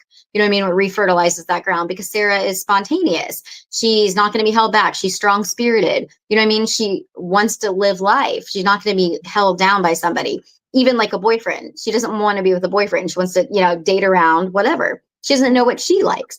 Well, he didn't like that, so he hung up the phone immediately. I found out later he had actually contacted other family members. He reached out to the aunt who Sara called mom, and he kind of said, "Oh, Jackie, we need to get back to Florida. Sara's refusing to ride with me in the car. I'm trying to get her back to Florida. We have the means to stay here." Joe had actually worked at Pewee Valley Correctional, at an all-women's correctional facility, and there was allegations of sexual abuse against one of the inmates, and he was terminated within his probationary period. So then now he's kind of used this status of being in corrections anytime law enforcement's called. Like, I was an officer, I would never, that kind of situation. So he's used this presence against Sara. Well, Jackie tells Sara that if you want to get back to Florida, I can't afford to get you back here, Sara. You're going to have to ride with Joe. Well, because now the families kind of went against her, and I don't know all the details because I'm not being recontacted. That's what she did. They got a rental car. I think they even might have had two separate, and drove back to Florida. And that's when they were living with Jackie, and then pregnancy happened, and then the assault, and then he kind of disappeared again. But Joe was gone from Kentucky for about, obviously 6 months. I think he reached out to Sara a few times anonymously. And you may not know the answer to this because you weren't there, and you're hearing it secondhand from Sara. Why did the shelter let her go out the door with him? Do you know? Or was she just free to leave if she wanted to? I think she was free to leave if she wanted to, but he showed up as like, a family member almost to pick her up. And I think she was just so scared that he was there. Okay. Kind of frozen, like wouldn't advocate for herself. Like, how am I going to say no? Protect me. He's here. Right. Like, he's already found me. Like, he's going to find me. Like, he's going to find her no matter where she goes. Right. And domestic violence shelters aren't jails. I mean, you're not in jail there. You're there for help. You're there for assistance. You're free to leave. That's what makes it so painful for the people who work in those shelters, when they know that they're that someone's walking out the door back into a perpetrator's hands, back into the violent abuser's hands. It's terrible. It's horrific. But Now, I was just curious, if anybody tried to talk her out of going or leaving with him or what. No, well, that was the thing. Sarah, even though we were in communication a lot during the 6 months she was at the next shelter, Sarah never divulged to me that she was in a shelter. She just talked like, hey, I'm going to McDonald's. I got to work my shift. I'll talk to you later. I love you. Normal conversation. Oh, I'm going to go to this park. You know what I mean? Like, she still had social media access. She never like explained where she was. She didn't want me to know. She didn't want me to worry. She didn't want me to come in like the protector and cause more problems because she knew Joe was near her. Sure. And she didn't want the backlash from it. I think I'm saying that right now, right, Ari? OMG, this man is horribly scary. The fear she must feel every minute. And why can't women be protected better? Yeah, exactly. I mean, these are some of these stories are new to me too, because Michelle and I are so focused on finding Sara and trying to get Cora back that we don't always get to share as much. So I'm hearing these actual stories from Sara's time before she got pregnant for the first time. That's why I'm just kind of sitting here like, what the hell? So it was a way worse control issue than I even. Oh, it was. I mean, Sara, there's police reports in Northport, Florida, over 90 pages that Joe made himself for all kinds of frivolous things from in the early 2000s, well before Sara ever knew him in 2016-ish. Everything from alleged stalking of a 10-year-old male neighbor, where both parents filed restraining orders asking for their child to be protected from him. At one point, there was a police report where he was videoing the little boy, and he tried to call the police himself because he was caught videoing him, vulturism. And he claimed that the little boy was mooning him, and that's why he was videoing, to have surveillance of his own to prove that that child was harassing and stalking him, he claimed. He actually took the video to the police department and Northport Police, and it fizzled out. They never granted the restraining order. And then there was a neighbor that he had started stalking at a young age that lived right next door. He would go wiggle the door handles, is what the report says, everything, follow from the bus stop. Her mother filed a restraining order when she was 15 years old, and they brought other teenagers in that he was also stalking, supposedly to and from bus stop, all the above, driving by, just sitting, lurking at, showing up their places of work when they got a little older. And it was not granted. He actually caused so much turmoil within the police department. He made allegations of issues with their dogs, issue of them messing with this fence, like all these frivolous reports. So when the cops were dispatched to the addresses, they saw it as two neighbors, almost like divorced parents, fighting. And that's where the problem lied, not that the child was going to be hurt at some point who's not in relation to him. He uses all of these like almost fake police reports to cover. He does. And if high level con man he is. And once, I never knew about these police reports until 2019. My sister had an attorney for child custody. They asked me to pull history on him. I did. It took them 6 hours to produce records. I had to pay a decent amount of money to Northport Police and go up there and get them. And just 90 pages just in the one unit of everything. There were so many reports, but all the reports were there for all these alleged stalking victims. They filed restraining orders. Women filed restraining orders. Women he was in relationships with, assault, ones that were SA, supposedly that he had, Sara said she was at this apartment he had in Bradenton one time, and the cops came knocking, and he told her to go upstairs. He didn't want her to hear the conversation. And supposedly he had assaulted physically and all the above this woman. And he ended up getting away with it. She said the woman was Mormon. He threatened her and told her that her family would shun her if they knew that she had had intercourse, unwillfully or willfully. And she didn't have to testify against him. Yeah. You know what I mean? It's just on and on and on. Quite a bit with women. Women are scared of testifying. They're afraid to tell their families. They're embarrassed. Yeah, there's just so many reasons why guys like Joe. Right. And then Sarah's like, these police are here. They're alleging he's done this, but they're not arresting him. So he must not have done it. He's saying the woman's made it up. People like to see you're in a relationship kind of thing. And then there was police reports where Sara was dating somebody else. Joseph made police reports. This person won't stop calling me is what the police report says. And it literally says in the police report, Joseph says he will not stop communication with Joshua until Joshua stops talking to Sara. And Sara was in a relationship with Joshua and not Joseph. So at this point, he was already building the characteristics of nobody else will have you but me. It didn't matter how vile it was and how vile he told her she was. He was not going to allow anybody else to have her in any capacity. So, this child became like the link. You know what I mean? He was away for a while because of that restraining order. But as soon as that restraining order was finally done and over, Joseph showed up in Florida. And we didn't know at the time Joseph had been evicted from a hotel. He had no means of survival. He showed up, he started going to a hotel in Ocala. Again, we didn't know then, but my sister was by force paying in cash for that hotel at $2,200 a month because he had an animal. And every single month while she lived with me rent free, and I had her there rent free living with me with her daughter so she could get ahead in life. So we could help babysit. I owned my own business. You know what I mean? We're self-employed. And she had a beat up vehicle, you know what I mean? And then we got to the point Sarah's obviously dating other people. He didn't like that. Then it became I need more control. I need more control. So Sarah allowed him to have a visit one time. She would never really let Dahlia go off with him because she knew the violence was always towards her, but she thought that he needed to at least be able to see his child. There'd never been a DNA test or anything, but obviously they somewhat agreed. Someone else had been DNA tested and negative. Joseph told her he did his own DNA test. Obviously untrue, but that's what he said. So Sarah goes in a vehicle with him to go eat dinner or something in Gainesville. They're coming back. Joseph wrecks this vehicle, totals it out. The other driver's to blame. He gets out of the vehicle, starts screaming and yelling, "I'm an officer," even though he's not. You know what I mean? They were taken to the hospital, checked all that. Nobody was injured. Dahlia wasn't injured. Sarah wasn't injured. Joseph wasn't injured. But he immediately starts like a court thing with Allen Law Firm. Well, they say that they need Sarah to sign off paperwork that he can do medical stuff for Dahlia. She does what she's told to do because she's in fear of what will happen if she doesn't. He then still got said, that cycle of abuse, that cycle of control. Right. Over him. Right. So then he starts doing all this little legal stuff with a car accident. Dahlia was never injured, but later he starts saying she is. She needs chiropractic care, all this stuff. He starts telling Sarah, if you don't take her to the chiropractor, DCF will remove her from your custody because she was the full custodian. There was no parenting plan. They said that the law enforcement will arrest you. Like this will be child neglect if you don't do what I say. So she would take her to the appointments and not tell us that's where she was going. We thought she was going to like a park, but she was going to the place in Ocala for chiropractic, even though she knew Dahlia didn't need it. But then she said, well, sometimes chiropractic can be benefit for the bowel and other things in a child, and they wouldn't do anything that's going to hurt her, even if she's not really damaged, right? It would just adjust her, is what she tried to convince herself, that she was not harming her child to do what he said.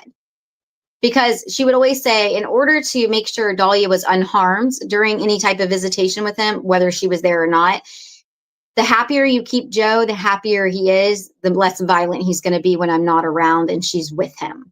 Oh, sure. That's what every domestic violence. And it wasn't because she wanted a relationship. I remember at one point, she's like, he's making my life so difficult and dreadful. She goes, and I can't date anybody. I can't do anything.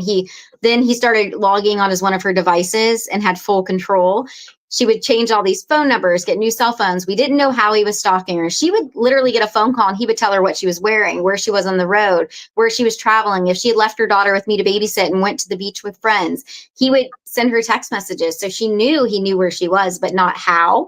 So he kind of took over this, almost like made her paranoid control. But imagine calling the police going down the road saying, he says he's like stalking me, he's in traffic with me, he's telling me what I'm wearing and where I am, and you really think he's behind you in traffic.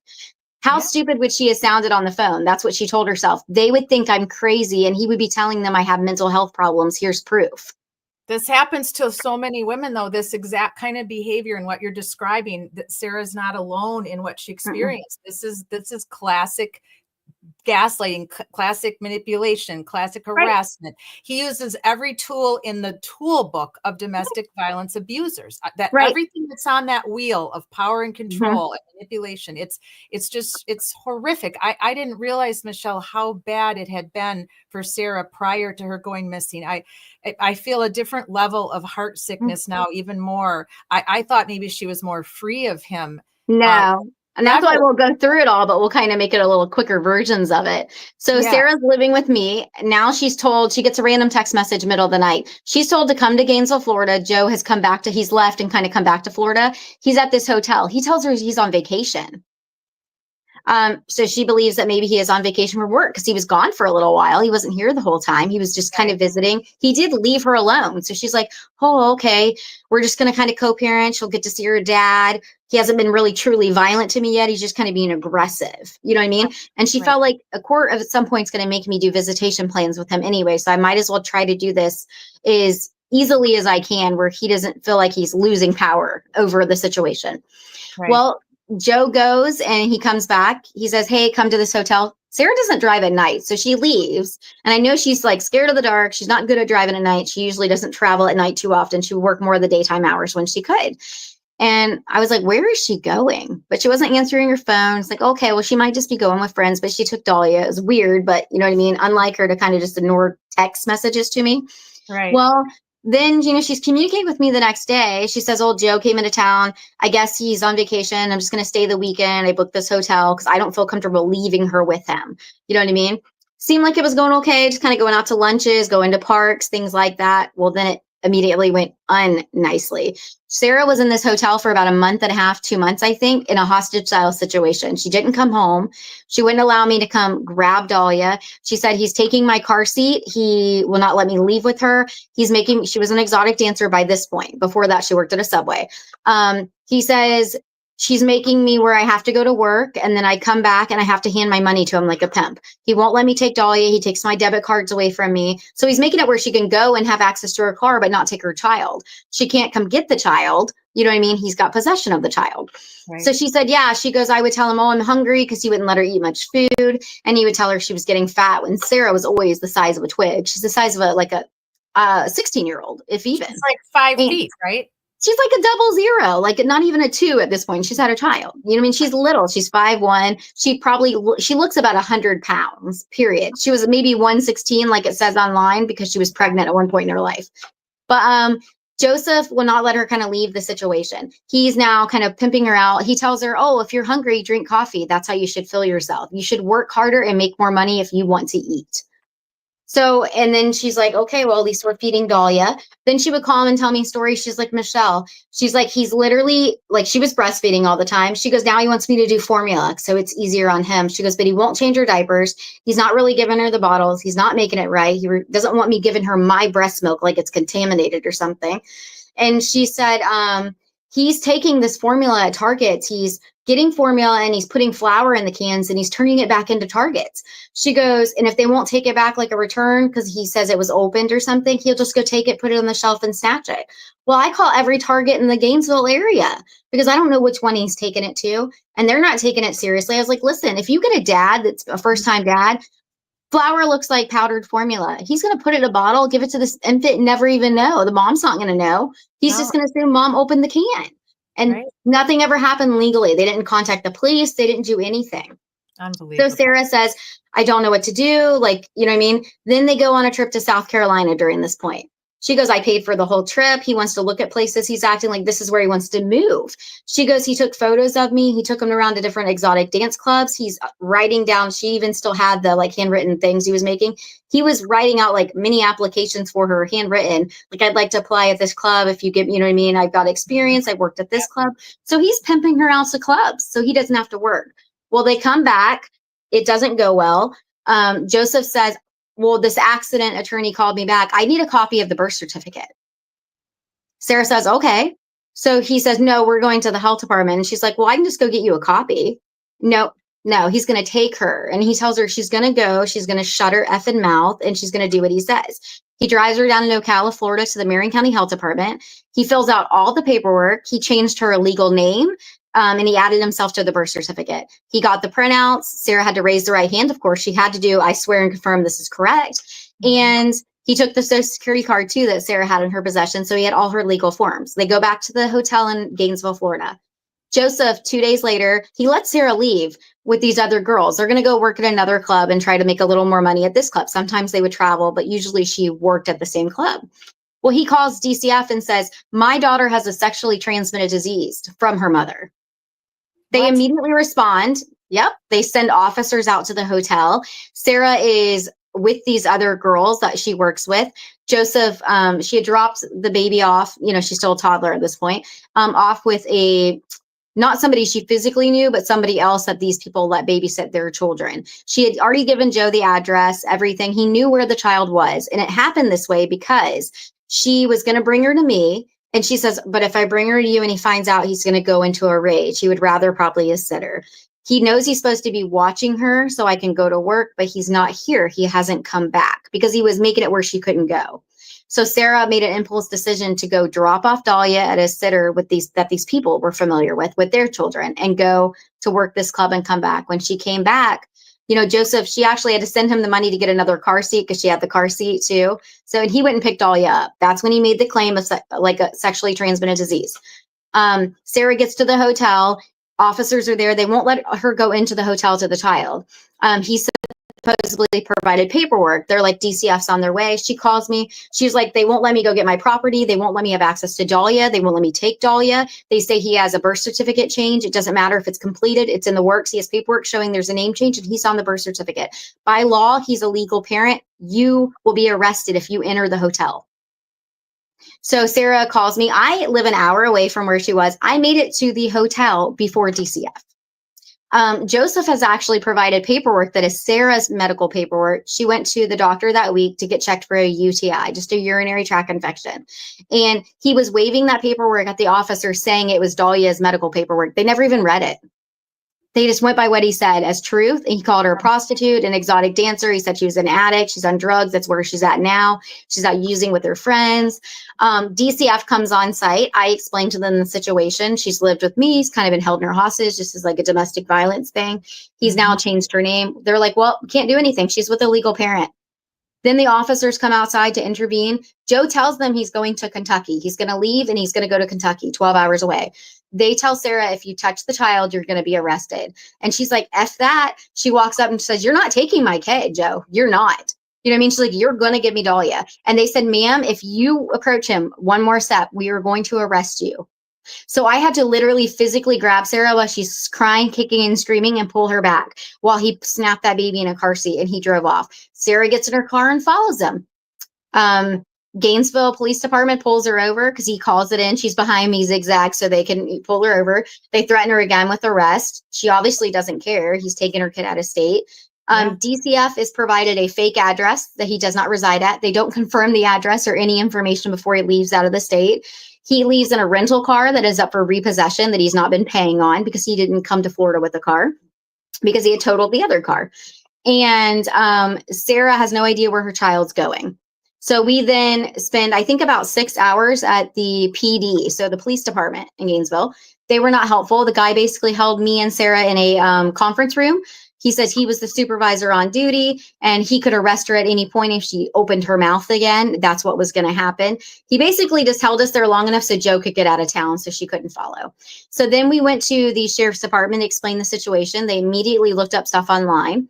Dahlia had been wearing this helmet from like having a head reshaping from when she was born. So because she had that and Joe was making her miss her next appointment in Tampa, Florida, they were able to issue not an Amber Alert because it didn't meet the 5 criterias or a threat, but they issued a missing persons for Dahlia because she was in a medical condition. She couldn't have her medical thing because if you wear it too long, it misshapes the head. It does the opposite of the good. So it was a medical neglect thing going to happen. So they issue the missing persons. We are able to then go to the Marion County Courthouse. She needs to get a pickup order, but there's never been a parenting plan. We're told that she has to file a parenting plan, like for custody, in order to get a pickup order. She files an emergency pickup order. They deny it. It's not deemed an emergency. So then she filed a pickup order, and then they issued that was granted. Joseph she's texted him. He's answering text messages. He's aware that the pickup order exists. Well, Joe is already all the way in Kentucky. We finally get the go ahead. We can go get her. But the sheriff's department, who's actually assisting, you know what I mean, in Gainesville, not the police department, the sheriff's department, they don't know where he is. His driver's license is a Bradenton address from 2017 from an eviction. We're now in 2019. He has a fake address. They don't know where he is. He's not answering the phone. He told DCF after 6 hours they could contact his attorney and cut all communication. And he cut communication with the sheriff too.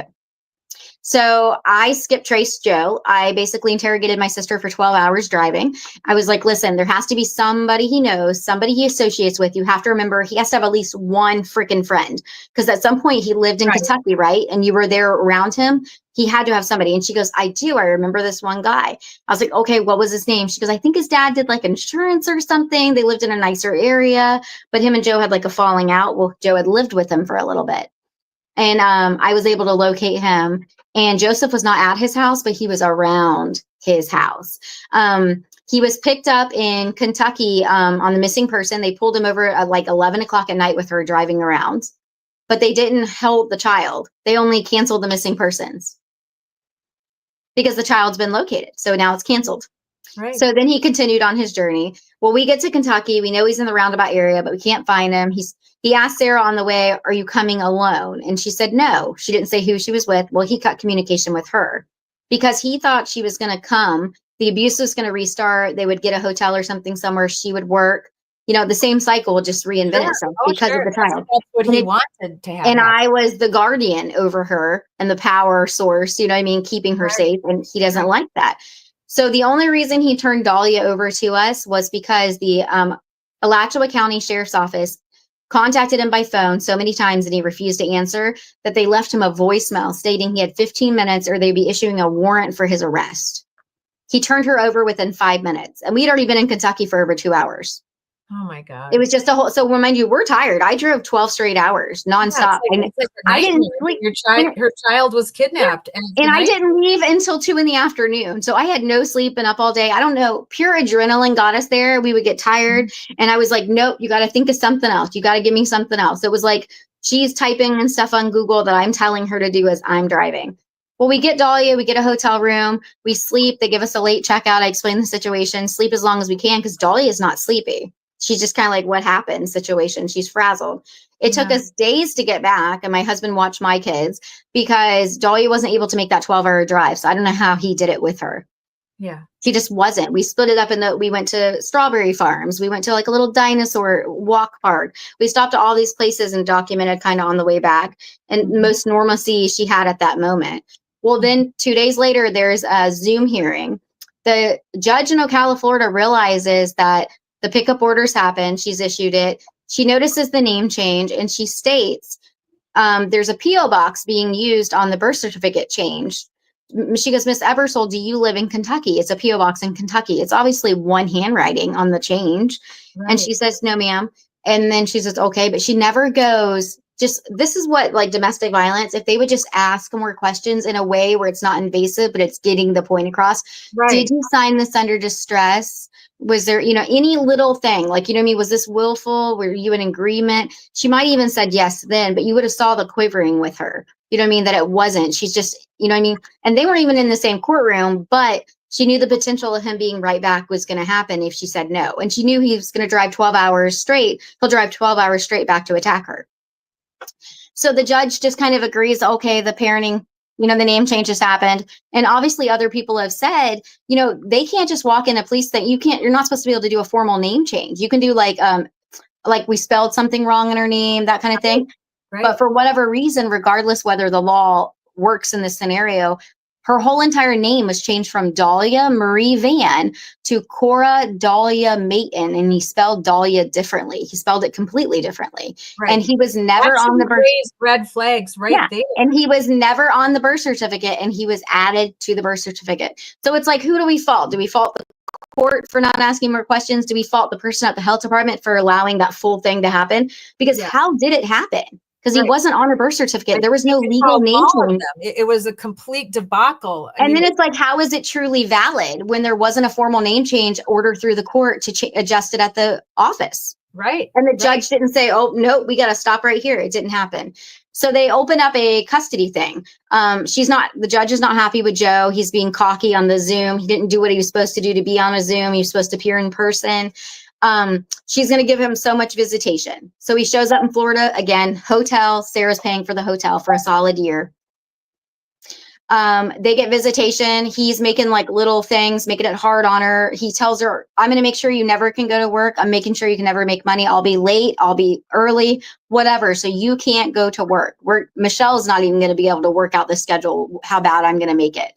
So they do that for a bit. And then there's so many issues with the exchange. Joe tries to make it out like I'm a problem exchanging for her. He tries to say the custody order says Sarah's supposed to exchange. But because it doesn't say who can or who can't, it's not very specific. He's arguing with law enforcement. Well, it doesn't say Michelle can. It doesn't say it has to be Sarah. You know what I mean? So they're telling me, "Ma'am, you need to have your sister go back to the court and get them to specify this. He's making it a problem. We don't know where to fall with this."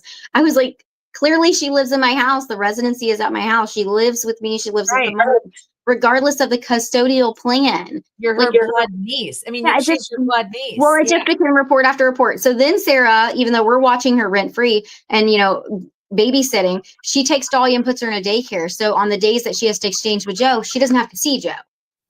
Joe can walk in a That's daycare. not uncommon. Right, right. Right. But she does it so he can walk in, he can sign her out on his days, he'll give her back. So they don't have to see each other at all. That's not going to work for Joe. Absolutely not. He wasn't going to pay his part of the daycare. Sarah was trying to force it upon him, even though she was paying the money. He wasn't going to allow that happen. So then he went to court and said, Your Honor, she works nights. I work days. We can just split the schedule between ourselves. And Sarah had just been attacked before this. And she had filed a restraining order. Joseph had an attorney at the time, and they were going to have like a Zoom for the child custody. And Sarah thought there was going to be a Zoom for the restraining order too, which came first. Well, Sarah went to Sarasota to protect herself. During the Zoom, she was told, it's not a Zoom, ma'am, it's in person. So they canceled her restraining order. It no longer existed. They dismissed the case. Well, within a few hours, she had the Zoom hearing. She came onto the Zoom. Joseph obviously did his little thing. Sarah just sat there. She didn't say anything about the domestic anything. She just stood there. The judge says, well, he says you work nights and you work days. You know what I mean? So what we're going to do is you guys are going to exchange based on Joseph's work schedule. He says he works at Honda of Ocala. He says that he can give you a 20-minute window if he's going to be late, if he's with the client. You're going to pick up at the hotel where he lives, and you're going to exchange at Ocala Police Department 7 days a week.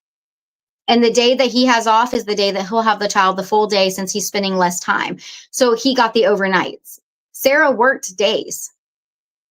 So now that made it where Sarah had to work nights, and she'd be so tired in the morning. It was like she couldn't even function to take care of her kid. So then he would make the pickup time 7 in the morning, 6 a.m., 8 p.m., 8 p.m. He would tell her, you need to give her breakfast, lunch, and dinner. He was basically only watching her overnight and giving her right back in the morning.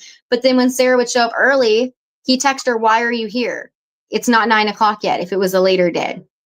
He's like, he would make a police report actually documenting that she was there early, that she sat in the parking lot too long. There's actually text messages where he's telling her, you're supposed to come and leave. That is it. And she says, well, Dahlia's calmed down and she's got in the car, and that's how I like it. Because Dahlia would come back so distressed with Sarah, crying and screaming because whatever Joseph had done during that event, she couldn't calm her down. Like, she would just sit there with her and sing to her and talk to her until she calmed down safely, and she'd put her in the car and they would leave. But Joseph wanted her gone because he wasn't at work like the custody order said. He wasn't even going to work. We found out later he wasn't even working when he claimed he was working. He had already left the dealership. He had been working for 2 weeks. This sounds like the worst kind of nightmare that you could ever imagine, either for yourself or for a family member. And I just wanted to say, Nick said, well, first of all, Ari said, OMG, this man is horribly scary. The fear she must have felt every minute. And why can't women be better protected? And yes, and Nick says, I've never felt rage like this towards an individual. I can't disagree with you, Nick. I feel so much like disgust and just absolute. It's just horrific to me how any one person can get away with this much manipulation and faking it and getting the courts to agree with him and being able to change her name. I remember when you first told me that he changed her entire name. That freaked me out a little bit. I was like, well, what the hell is going on, and how did they allow that to happen without sensing that there was a domestic violence situation going on here? Yeah. With the times that Sarah's been in his presence in a court situation, there should be more training to be able to pick up on signs and subtle symptoms. But then manipulates every situation, and that indeed is what he does. He is the master. Like, he is the master of car accidents, where he lives. He stays. He gets a job as a hotel manager, and then he gets and fired. that's much later. Right, and then he doesn't leave, and he ends up getting evicted. This is what comes on after the but now he had the perfect scenario, because they were exchanging at least 5 of the 7 days a week, twice a day, morning and night. And even the officers were like, we've never heard of this. Morning and night they exchange. They're like, no wonder there's so many problems with the complaints between the two of them. So then DCF involves me to do the exchanges. Well, then that makes them matter, because I'm showing up on behalf of Sarah, either with her or without her. And then we'd have 20-minute standoffs in the police parking lot. Mind you, I'm handing her to him. He would literally argue for 20 minutes and not take her, because I shouldn't be there. It should be Sarah. It's supposed to be Sarah. Sarah shouldn't be at work. That's the control, the power, the narcissism. Just so Well, you then see this, I want to make sure you see this. Nick is saying, Nick Meets, thank you, Nick. Please get in contact with me. I am in Gainesville and will advocate and help in any way we need that baby home. Thank you, Nick. I'm going to put up my email at the end tonight. And if you could email me, and then I'll connect you and Michelle, because we don't give out. Oh, well, I know him personally. Oh, good. You already know Nick. Okay, perfect. Perfect. Great, Nick. Thanks for being here tonight and offering to help us. I mean, helping Michelle and me in effect, because I'm trying to help Michelle. So I can use any help I can get too. And so can Michelle. Right. So, But then Sarah is, living in my house. Joe tells her he needs more control. This isn't enough control because she's still able to go to work and do her life and date people. He's not liking it. So he tells Sarah, I'm going to unalive Michelle's children and I'm going to burn her house down if you don't move out of her house. Sarah took that as a complete threat that he would hurt my kids. I was like, Sarah, I'm not afraid of him. I'm never going to be afraid of him. And she's like, you don't understand, Michelle. He'll wait a year. He'll come back and burn your house down. And officers will go, how do you know it's Joe? He lives somewhere else. And she goes, that's how he'll drive overnight, set it on fire and leave. So Sarah gets her own apartment. And I was like, you know what? This is some stability for her. She's going to learn how to be an independent adult. You know what I mean? We helped her set up her furniture. It was affordable for her. Well, then she said Joe just started showing up at her apartment. He would be sitting on her bed, drinking a beer, refused to leave. She goes, girl, I would just he would be here for hours, to the point where I was like, okay. She would call Dahlia Lala or Dolly sometimes. She goes, me and Lala are just going to go to the park or something. She goes, I would just leave him in my apartment. She goes, what else was I going to do? He refused to leave. She thought I was going to put him on the lease. He took she said he took the business card for her landlord and had all his information. So then he started communicating with her landlord about her and problems at the apartment. And she goes, so now he has control over my landlord. Right. Right. She goes, so I would just leave. He would refuse to leave. He knew that I wasn't going to allow him to stay at my house. So he stays at the hotel still. She goes, but then we go through trials of everything. He slashed her tires when she wouldn't listen to him. He dumped water in her fuel tank when he wouldn't listen. Because he wanted to make sure she was late to visitation too. So he would have more reports. One time I showed up to get my niece and he was inside my sister's house with her sleeping on her couch. And I interrupted whatever was about to happen. He had started my sister's car, had it running where it was warm enough. I swear he was about to shoot her up with something and OD her and set a crime scene. And I was like, where's my sister, Joe? And he's like, I don't know. Where's she at, Michelle? I was like, oh, that's why I'm asking you. He was so on edge because I showed up at the wrong time. You know what I mean? And then he disappeared. Well, this control wasn't working. I was still able to kind of be there and be the protector. So Right. Joe started calling DCF and he would say, she doesn't have any food in her house. And they would show up. Sarah's like, I got food, open her fridge. Nope. Joe had come to her apartment while she was at work and took all the stuff out in the freezer and everything, emptied it. Left a few things. So it appeared that she didn't have Just food. like what a manipulator would do. Her electric just happened to get disconnected one time. And he called DCF right after he dropped Dolly off and said her power wasn't working. Who do you think cut the electric? He told them he wanted to disconnect it. He called in as her. And then I turned it back on. So that angered him. And then he just continued this unlucky cycle. And then the violence increased. He started sexualizing my sister. I would actually drag her through the house, kicking and screaming in front of Dahlia and sexualize himself on top of her. She couldn't call law enforcement because if she had, they would say he invited him into the home, that it was consensual, that, you know what I mean? And at some point, Sarah stopped fighting because it was upsetting Dahlia that she was screaming.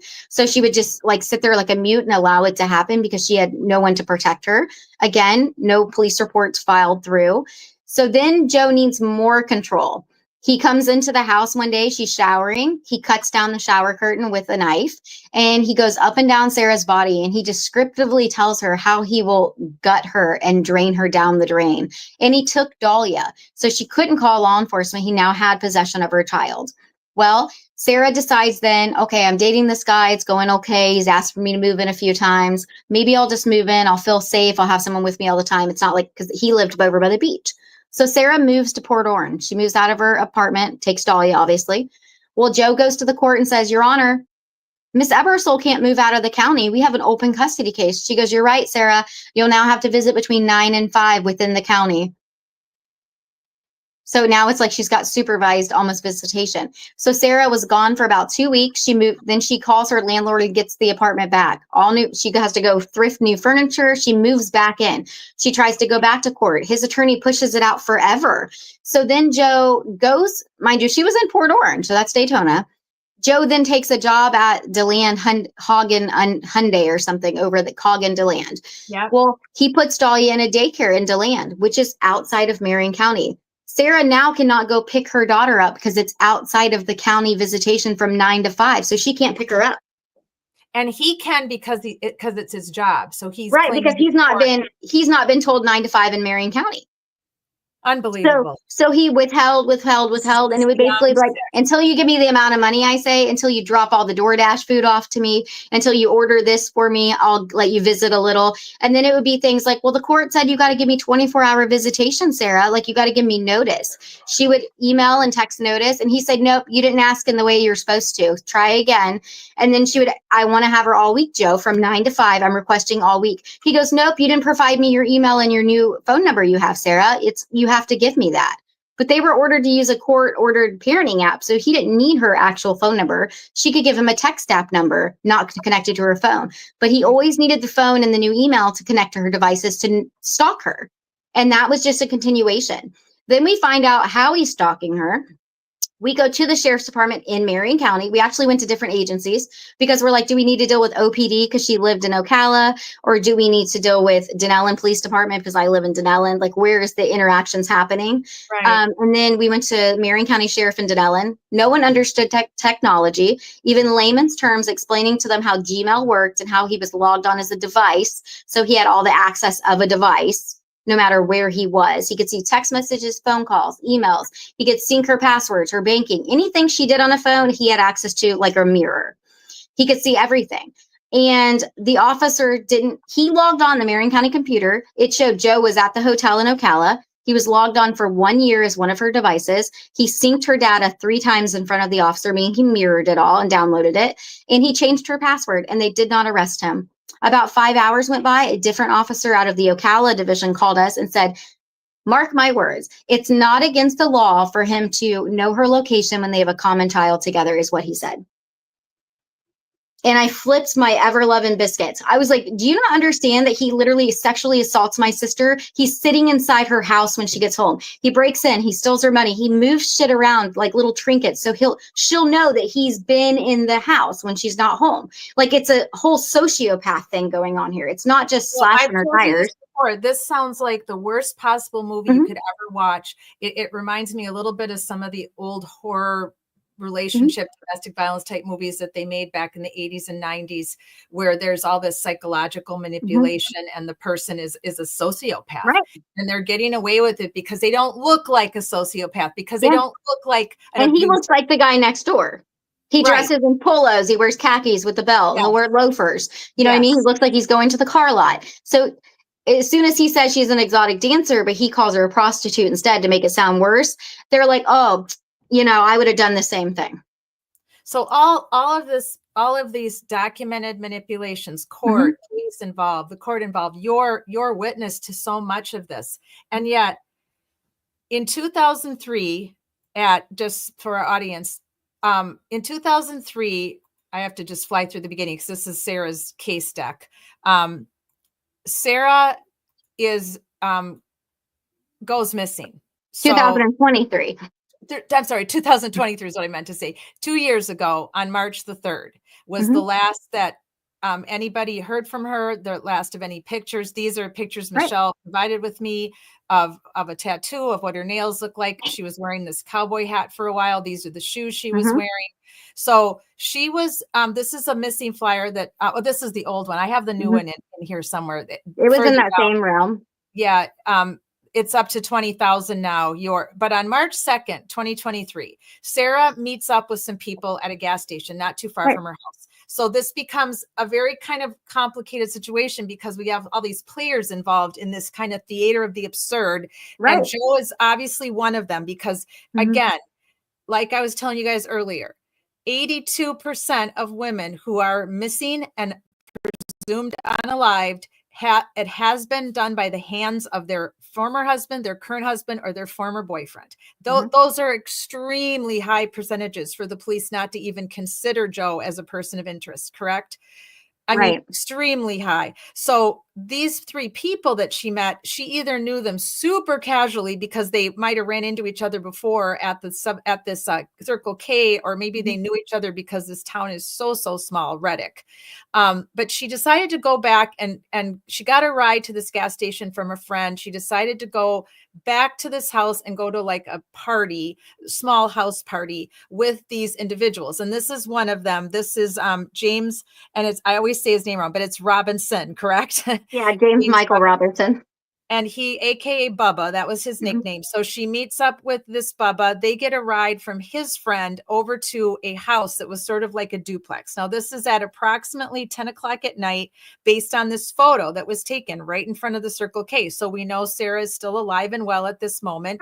And she gets a ride in this truck, which for the longest time, Marion County had on a missing flyer, but Michelle spent the time to actually find the truck and clear the truck. And yet a year later, it was still on a missing flyer. So you still got people looking for this truck after it's been cleared. Now, what kind of police work is that? Yep, and the truck was located by me and Marion County Sheriff's Department within 10 days of the missing persons flyer that was put out on March 31st, 2023, even though Sara had went missing on March 3rd, 2023. That's how long it took to even put out the first flyer. So, but 10 days after, April of 23, we've located the truck. We've located Leonard Anderson, the driver. We know it's a 2005 Chevy Silverado HD. It's black. It's the same truck. He actually lives around the corner on the same street my sister lives on. Right. And they were dropped off there were two other individuals that lived on the property, Tisha McDermott and her then boyfriend, James Schaller. So there were the four Who of them. also goes by Jimmy. And Jimmy, right. So there were the four of them. And this person is the one that gave them the ride, correct? In the blue? Right. That's Leonard Anderson. So he was a coworker and friend of James Robertson, who's on the left. So this is just a photo of them. They were coworkers. They were friendly. So that's who gave them the ride to this place. Now, Michelle did this really great map kind of showing us how close everything was, where the Circle K was located and where compared to, the area is just not that big. It's very rural. And this was when she located the truck, and she even made her own flyer. Hello, knock, knock. Marion County Sheriffs. Here's the truck I located on April 10th of 2023, a little over a month after Sara went missing. And let's update this missing flyer. Okay, let's get this truck off of the missing flyer. And they didn't do it. And they didn't, because people were still contacting me saying, hey, I think I saw the truck. I think I found the truck. And we're talking about a year after. And I was like, I know it's still on the flyer, but we located the truck. And obviously it was the truck because he lived in the same general area. So they sometimes were spotting a random truck, and sometimes they really had Leonard's truck. And Leonard was compliant. He allowed his truck to be searched. He gave his ID when he was located, when he realized she was a missing adult. It's not like he was uncompliant. So at this point, people might start harassing him. Right. So let's get that truck off the flyer. Now, these are all the points of interest. This is where all the people lived at the time. They lived very close together, very close to where the Circle K, Sara, Tyrone, who we're going to speak about in a minute, the couple, and Bubba, they lived in this duplex. So all these, and where Sara lived, where she had a roommate, it was all very close proximity. Would you say like a 2-mile radius, Michelle? Right. So from the gas station to Sara's house and around is 2 miles. From the gas station to the Reddick house where she went for the house party with the individuals is like 2 blocks, less than 3 blocks. So a 2-mile span for the little area right there. And you've done some good Facebook, and everybody we'll share Michelle's Facebook page if you want to get on there, because she's constantly updating it. She's done tours where she's gone in her car and driven you around the area so you can see how rural it is and how many and how long it would take if I was just driving normal speed. Right. So this was the last known whereabouts. Well, we're not totally positive, but we know that Sara was here for sure, because all of her timeline and photos are at this property. This is the house party where they were hanging out, goofing off, waxing chest hair off for James Robertson, having a bonfire, I think, and then throughout the evening. So Sara's iCloud showed these videos and photos around 11:08 p.m. that night Eastern time, like you said, playing around, goofing around by a tree. There's also evidence of Sara and Tisha waxing hair off of James. It's a whole video. Yeah, the whole video, just doing kind of goofy, crazy things together. Yeah, being young 20-year-olds. Yeah, young and dumb, more or less. So there were indoor photos taken by James Schaller, and this was around 12:08 a.m. on March the 3rd. Right. And again, there's no anger in these photos. There's laughter, there's smiles, there's goofiness, there's a little, it looks like maybe they were drinking a little bit. And these all came from James Schaller. He provided those without hesitation, according to you, right? With timestamps. Right. He actually saw a handmade flyer my sister's roommate Deborah made in Reddick and hung, because she was already going to the gas station saying, hey, do you have footage? We're going to leave this footage. You have to have footage. And then she was like harassing Marion County Sheriff about, go get the footage. You're going to lose it. Right. As soon as James Schaller saw the flyer, because he had been incarcerated at some point, I think, he immediately contacted me and said, hey, your sister was at my house. She was hanging out with all of us. She was a really cool chick. And I was like, well, my sister definitely took a lot of photos. You have to have photos because she's a pretty girl. There's just no way you didn't take photos. And he goes, I do. He goes, Sarah's phone died. We were charging her cellular device, the phone, for her. He goes, and then she used my phone and took photos on my phone. So Sarah was propping up the phone, taking these photos herself, but with his device. Thank you, Nick, for joining us tonight. We really appreciate it. We hope we'll see you again next time. And I will make sure Michelle gives you my email too, so we can connect as well. Thank you for being an advocate for those who can't speak for themselves. We really appreciate you. Have a good rest of your night, Nick. Go ahead, Michelle. So these are just playful photos. They're kind of like sitting with each other, just kind of goofing off, posing is all they're doing. And that's something my sister would initiate. This isn't them initiating it. This is Sarah like, let's take pictures. That's just her free spirit, especially with alcohol in her system. Yeah, makes sense. And so this is just more photo. This is one of the last photos. And Sarah's wearing these black kind of slip-on shoes. Right. So inside you see she's wearing socks. Sarah is very finicky about, she doesn't like her feet dirty. She doesn't like her feet touching rough ground. Like even in her house, when she moved in with the roommate, we had to go shopping immediately for a rug because she felt like whatever she first touches her feet on makes how she's going to feel for the day. It was her explanation. So Sarah must have borrowed their socks and put them on. And then she's outside and she looks like she's still got a different pair of socks on to keep her feet from getting dirty. Yes. And Hannah, if you're still with us, thank you for listening in. Nick just said, thank you for sharing your story. Stay strong. And thank you for all you do as well.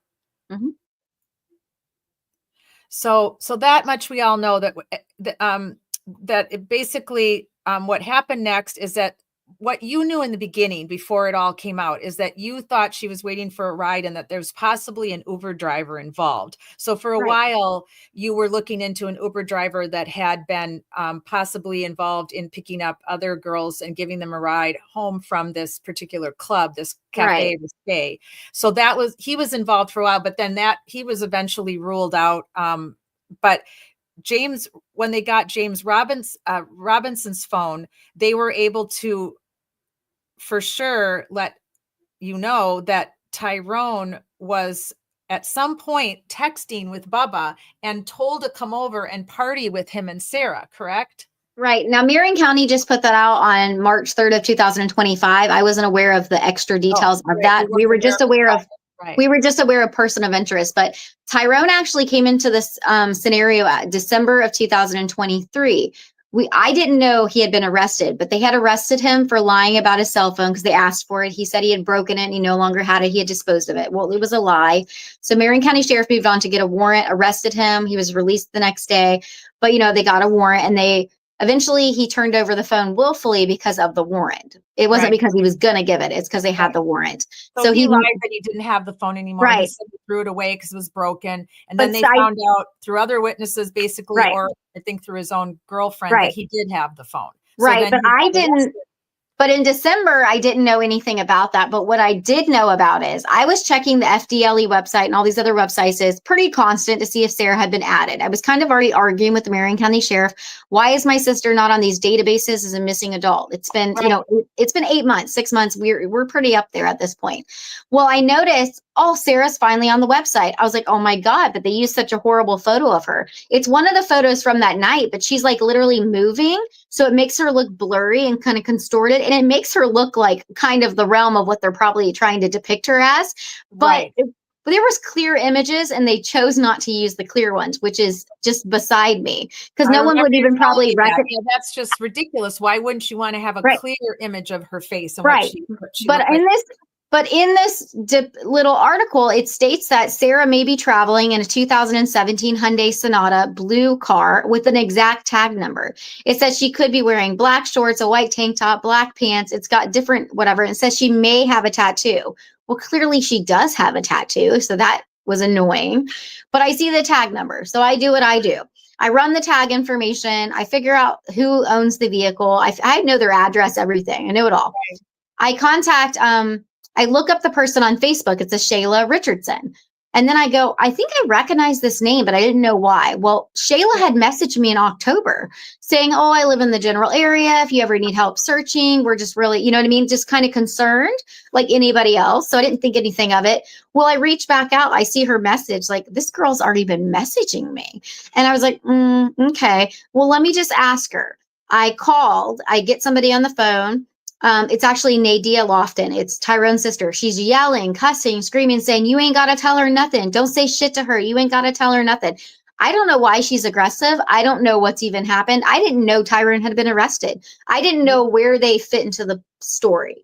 Right. You didn't know because James and Tisha had already talked to me and they described the driver and they said it could have been a black or blue vehicle at the beginning. They weren't sure. It was really dark. You know what I mean? Right. I thought it was possible that because when I looked up his address, he lived about 5 miles away. This is the one 24-hour gas station everybody travels to. Right. I said, well, maybe Tyrone was driving up to the gas station, you know what I mean, got picked up on the tag reader or something, or the surveillance, and they just thought they had the right person because he kind of fits a similar description. Right. But she's immediately like, oh, I don't know why my tag number is on the FDLE website. Like your sister could be traveling. I'll have to call them. But she's not acting, you know, she doesn't seem concerned. I would be, even though I don't get worked up, I would be like, why the hell is my tag where people are going to start stalking and harassing me on this site saying I have this girl in my car? Right. And she's not giving me any information. I messaged her again the next day. I was like, hey, did you find out from Marion County Sheriff? She's like, no, I haven't been able to get a hold of him. I've been really busy at work. Again, not concerned enough for me. So I contact Marion County Sheriff. I kind of say, hey, this car is listed on the whatever. I get the runaround like, oh, we're not sure. I was like, let me just say something. If you don't have that person in the car with my sister, you better remove the information offline. I even made a video kind of upset and crying. I was like, because I didn't want somebody going after them if it was just a general car they grabbed. Right. You know what I mean? Because obviously I felt like the sheriff's department can run a tag. Why is the tag on the FDLE website? If you can run a tag, you know where the person lives. Right. Why are you acting like we're looking for the car? You know where the car is. I could have drove by their house that day. I didn't, but I could have. Yeah. I know I worked everything. So I was like, this is just so odd. Well, I later find out, you know what I mean, that then on March 3rd of 2023, whatever, Sarah's been missing a year, you know what I mean? 24. Sarah's been missing a year. They announced Tyrone Mormon was arrested in December for lying about his cell phone. He's a person of interest. And I was blind hit with it. The media is calling me, emailing me, Facebooking me. They wanted statements. At that point, I'm like, I think Tyrone's innocent. Marion County gives this midnight timeline. Right. I broke into Sarah's iCloud by this point. She's taking photos at 11:08. She's taking photos at 12:08. She's taking photos at 1:22 with Tisha McDermott. She's clearly at the Reddick house. So how was she traveling with Tyrone? How was she in a car? Then I thought they had to have just grabbed him by GPS. That had to be what happened. It's a mistake. And then I learned about the more details about the phone, lying about the phone. And you're like, okay, well, it was a mistake. He's being too guilty. And then we knew something was going on. But then Marion County sat with the information for a year. He's lived his best life with his family. They've had Christmas and, you know, Thanksgiving. And my sister hasn't with her daughter. Her child has aged another year and another year. And my sister's still missing. My sister was 26. She's 28 now. She's still missing. And I'm kind of like, how can they just let him live his life? Well, then now March 3rd, 2025, I already felt like it was going to happen, but I fought Marion County for 730 days to update that missing persons flyer. 630 days, we still have the damn truck on the flyer, acting like we're looking for these two people in a truck. Right. And they finally updated me on January 9th, 2025 with the updated thing, but it says immediate release, but they're not releasing it to the damn public. And then I'm emailing constantly. Why is it not being released to the public? Well, we've given it to internal, but not to the public. Again, why? I'm not getting a response. Well, as soon as the 2-year mark hit, it goes out to the general public.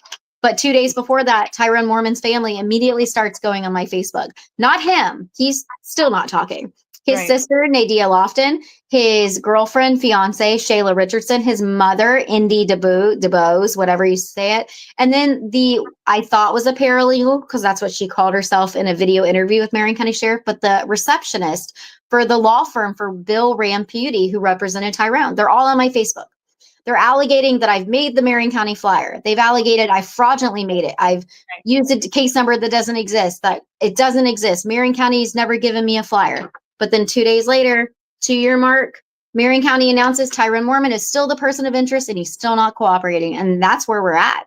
Right. That's where Now, we're at. And also Joe- where we're at is that Yeah. Joe has had custody of your niece for Right. 2 years, and he's not listed as a person of interest, which I'm very confused about. So I've actually, with Michelle's blessing, I have called there multiple times since November and wasn't getting any responses from the detective, no return calls.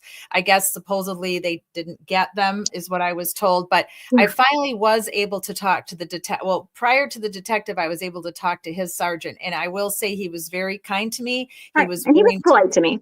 Yep. And he was polite, and he answered some of my questions that I had concerns about. Some things he said, I cannot share that with you because of the situation of being an investigation. This is still an open case.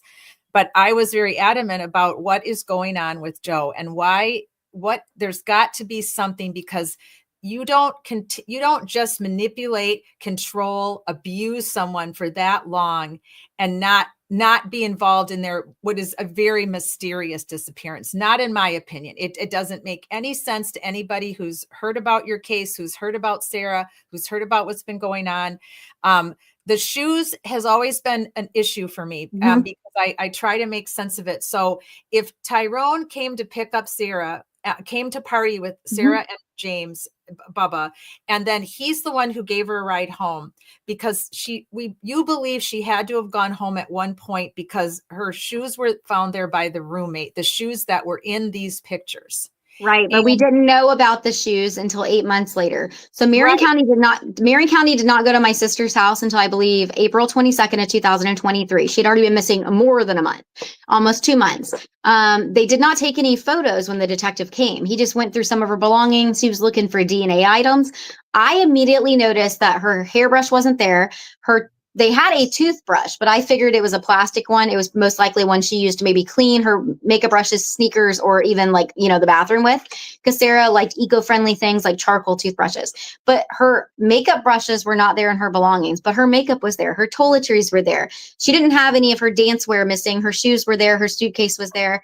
But then when they were going through this one bag that my sister keeps all of her more legal paperwork and things like that in, the detective was asking me about paperwork, because there was a Chevy on this paperwork where Sara had kind of owned it by being left on a property, and she had junked it recently to somebody else. So she was signing it out of the salvage yard. So he was just curious about the paperwork. He took pictures of that, but not like the room, the house, anything. The roommate had already kind of moved some of her stuff around, but it's because 2 months almost had passed. Obviously things were going to be disturbed. But at one point the roommate had packed up things. I kind of took her personal items. I told her my sister would just kind of want you to have the extra things. They wore the same size clothes. They shared stuff all the time. Sara was not materialistic. I know this is strange for some people. Sara would be like, just give it to them. Like, I'll buy more shit. Even if my sister had been found or disappeared on her own at this point, you know what I mean? After she'd been missing 2 months. So they kind of, her and her daughter kind of went through some of Sara's belongings, and they donated other things. Well, Deborah immediately 8 months later, when I get into Sara's iCloud and see all the photos, she's like, oh my God, Michelle, those damn shoes were sitting in the house. She goes, they were on the shoe thing at the front door. She goes, and I know because I always liked them and they wouldn't fit my feet. Sara's, some of her shoes would fit me, but those would not fit me or my daughter. And my daughter liked them. And she goes, I donated them. But if the detective had just taken photos, and I know so much time, and I get it, so much time had passed, but it's not my fault that he waited till April to go to that house. Why was he not? Of course not. It doesn't. And make the other sense. thing They is, weren't treating it like she was missing. That's what the problem is. Right. They were And people are treating it going to like ask, she was this irresponsible girl who took off and left her daughter with the bio dad who'd been abusing her and stalking her for years. Right. That's how they treated it. And that's the thing. When Sarah first went missing, I did a well check at the hotel because I wanted to make sure we were not wasting resources and officers' time. I wanted to make sure, and this is why. 2 days, I think it was about 2 days before Sarah went to this particular work shift, because that was her next shift after our conversation. Joe had been withholding Dahlia from her since February, so it had been a month. Sarah said, whatever I make at work, I'm going to show up at the hotel. Like, I'm not even going to tell Joe. I'm just going to show up. Wait, before you say that, let me just, I want to ask you a couple of things. These are things that popped into my head Yep, the last couple of days in between you and I talking as much You're as we fine. It's a have. lot. What if, so when Tyrone came, partied with them, supposedly he's the one who gave her a ride home, but they went back. Somebody, I don't remember which witness, if it was Bubba or Tisha, but they went back because something was forgotten at the home, correct? So they assumed her wallet or something was forgotten. So she but what stated, if it wasn't? What if it was her shoes?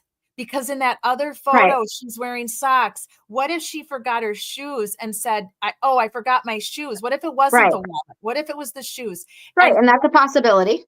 Right. And what if they didn't go back for the shoes? What if when they helped her out to the car because she was drunk and the witnesses say that she was practically carried out to the car by well, you got to remember, James Robertson himself said he carried her unconscious with Tyrone to Tyrone's car by arms and legs. That's his statement.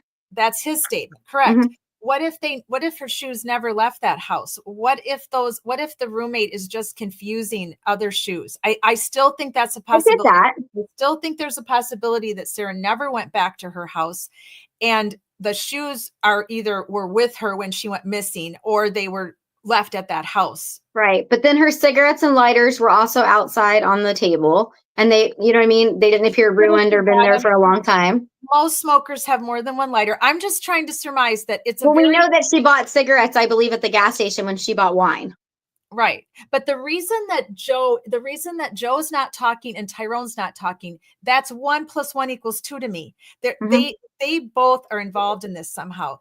If Tyrone dropped her off because while she was in his car, Joe contacted her and said, you need to come and see your daughter. You need to come back to the hotel right now. And so Tyrone took her there. So he's afraid to admit that he took her there because maybe he believes Joe unalived her after that. Right. I haven't figured it out yet. The pieces are the thing is, we have to let the public know that, the public just needs to understand that before Sarah went to work, her statement was she intended to show up with all the money she made at work to barter to see Dahlia by giving Joe all her money. And that was her own statement to me. And I told her it was a horrible idea. And her mind was not going to be changed because she had not seen Dahlia for so long. She was distraught to see her to make sure she was safe because she knows Joe's temperament. So we know that she had between like $1,000 and $2,000 on her. So at some point, these people knew how much money she had. Right. I'm just going to stand up and no, you're fine. But when I sent them out to the hotel just to do the well check to make sure my sister was not there, to make sure she wasn't in a hostage style situation, visiting her daughter and not being able to use her phone, Joe told authorities that Sarah was a prostitute, a addict that disappeared all the time. And none of that was true. But the Marion County Sheriff officer took it as truth, and that's all he heard. So when he contacted me, he said, I guess your sister's an addict that just disappears all the time. And I was like, that's not true. Sarah's not an addict at all. She drinks sometimes. And he said, well, why does he got custody of the kid then? Like, he did not care that there was violence and abuse that had happened for years, even though it would be too much to explain to a simple mind. Cases are super complicated. A cop shouldn't be assuming anything about custody. He went immediately with his own opinion, and that was it. So they didn't ask Joe for surveillance footage. They didn't even ask for him to decline. For there to be a red flag. But then the biggest thing is 26 days after Sarah was missing on March 29th, Joseph had a meeting about the hotel's performance that he was living and working at. He told the individual at this meeting that Sarah was not alive, that he knew she was not alive, but he did not do it. He didn't want her to think that he did it, but my sister was no longer alive, and he knew that for a fact. And he was crying, but during her conversation of explaining it to me, she said it seemed like crocodile tears, like he showed emotion, but more of a emotion of you recounting an event that happened that maybe upset you, but not that you're upset that she's gone. And then he left the parking lot and he totaled his car. And then later that evening, he assaults somebody, gets arrested for attacking the 75-year-old on the hotel property, which you would think means nothing because it's a separate event. This is what that was narcissistic rage. It was, but my biggest thing is when I finally pulled the surveillance footage from these police reports, Joseph is asked what brought him to Ocala, and he says his child, because he left her mother when she was pregnant, and he's going into a negative, and then he's asking if he's being recorded, and the guy shuts it off because it's just small talk. He shuts off the body camera. But Joe just said that morning that she was not alive and was hysterically crying. Why is he not crying now? Right. The same mentality is not there.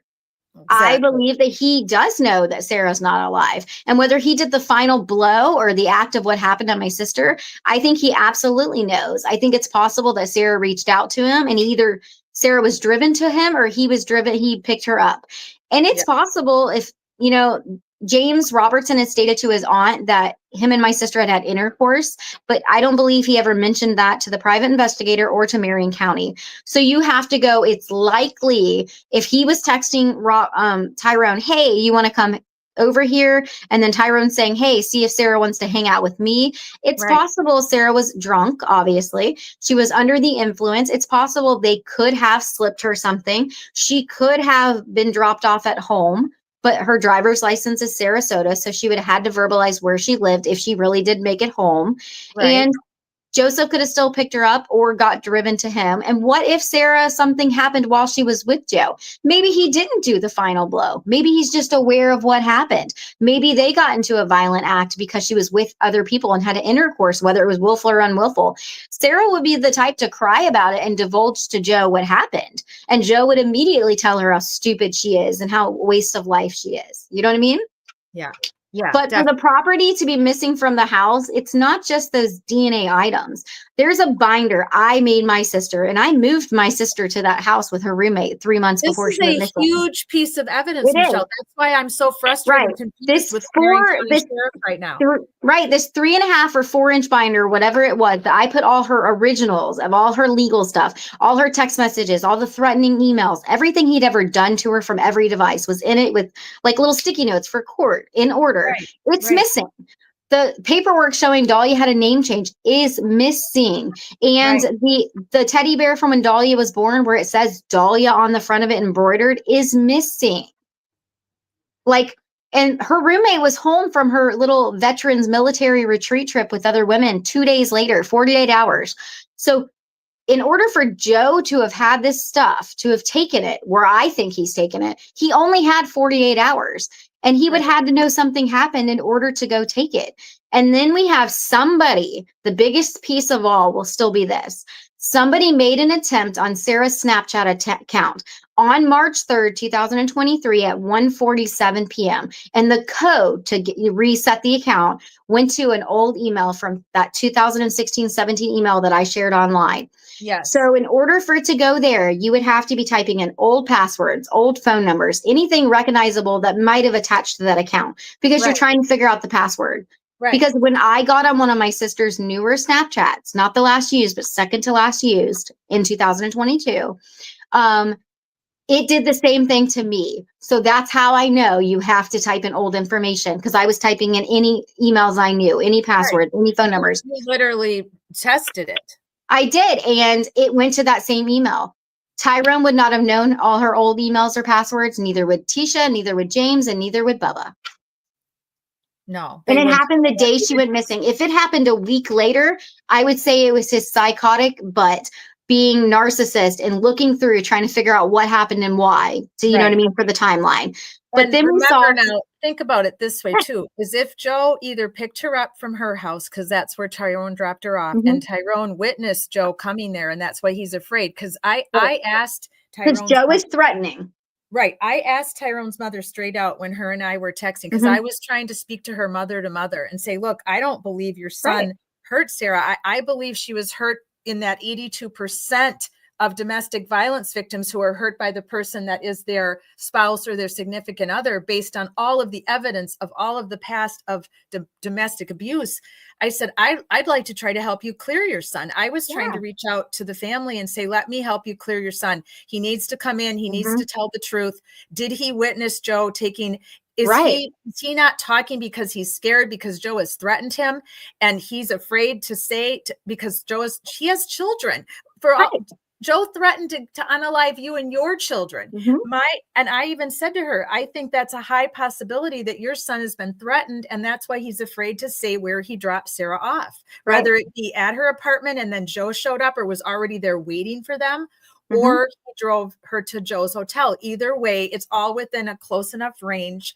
And for this Snapchat thing to have occurred, it's possible, Michelle, that Sara was still alive at this time. And that Joe Right. was saying, you need to do this and Right. dictating. And that's the thing. It is possible that he could have been having her do it and she could have been typing in the wrong information because Right. she wasn't giving him access and he was getting madder and madder. And then the demise happened after that.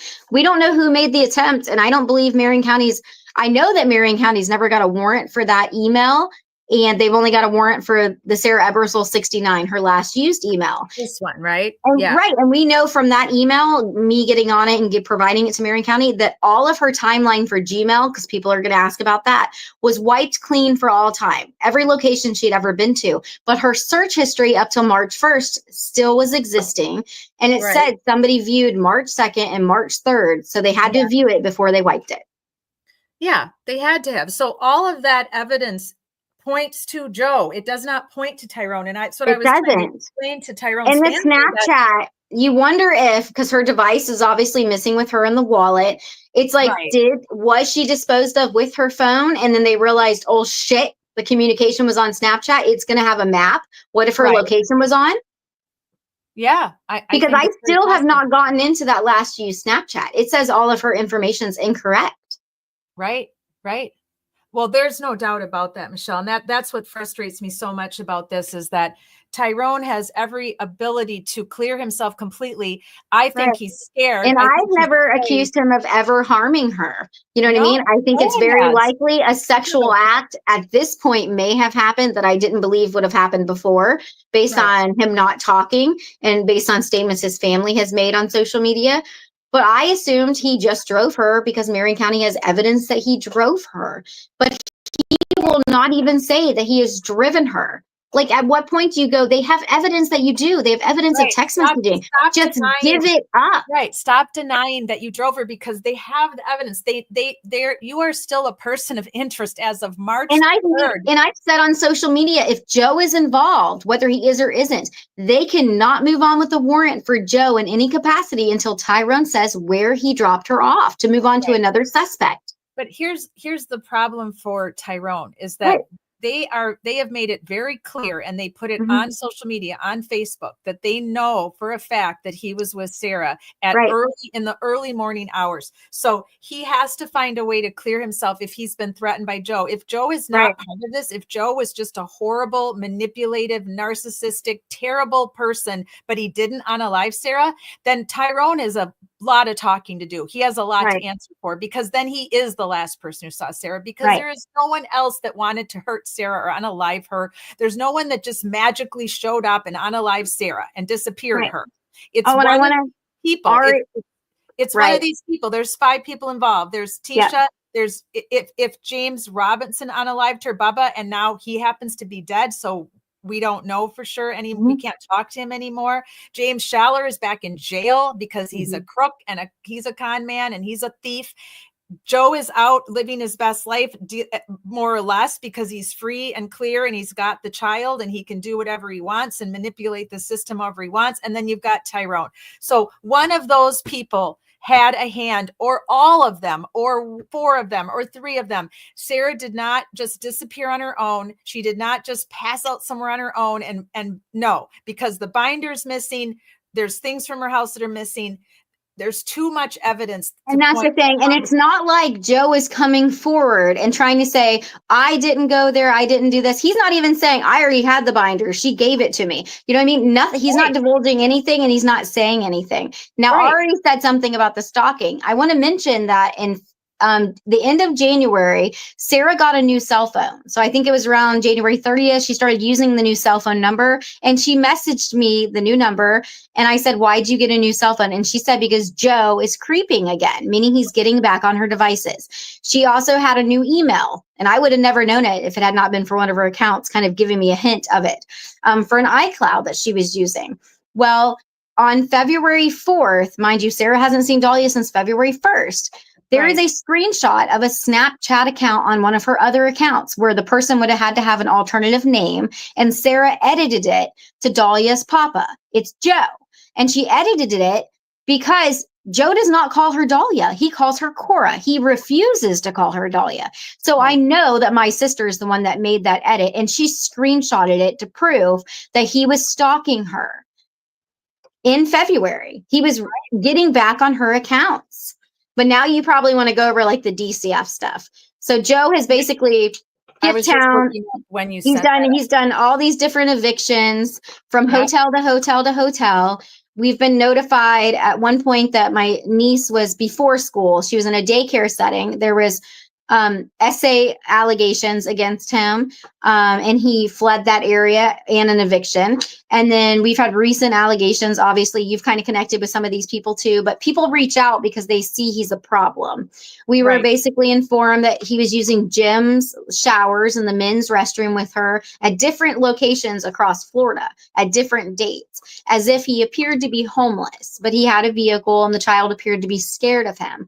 So those report came in. And then now through your advocation and obviously working with Marion County Sheriff and Department of Children and Families, we've now found out that there's more abuse allegations about bruising and things like that. And we found out that she's also not been in school for at least a month again. Exactly. And I want to shout out to everybody that helped us the last 5 days.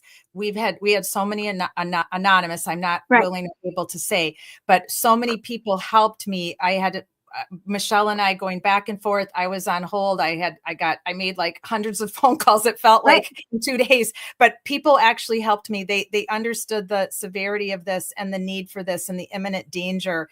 And I give them so much credit. Some of them had to break protocol in order to do it, but that's because we were helping DCF along trying to locate him. Right. We literally were helping DCF do their job. My concern as well is to this other case that goes way back to before Joe ever met Sara. He was connected to a man who is now serving life in prison for unaliving a beautiful child, Coral. And this freaks me out. Coral Rose Fullwood. Yes. Yes. She was only 6 years old. Yes, 6 years old. And Cora is in her name, which freaks me out just a little bit that Joe changed. But I have to interject there only because even though the name change happened and Coral Rose is there, and he actually, when my sister brought this up after learning about it, he got very angry when she said the name Coral. Even when she was thinking about naming Dahlia names, he got violent about that. But his biological mother's name is Cora Mayton, which is what he's named Dahlia. And I always assumed, because his mother had a good relationship with him, but he did not have a good relationship with his mother. She died in 2003 of cancer. He had attacked her several times during that duration. But I assumed it was going to be some type of financial fraud using my niece's name with the mothers, the passing, the socials, because it seems likely and it fits his MO. Yes, it totally fits his MO. There's like you said, everything he does for a reason, and it's all for survival of the fittest. It's all to keep surviving. Right. And my concern is that these two knew each other. They lived in Kentucky together. They went to the same high school, we believe.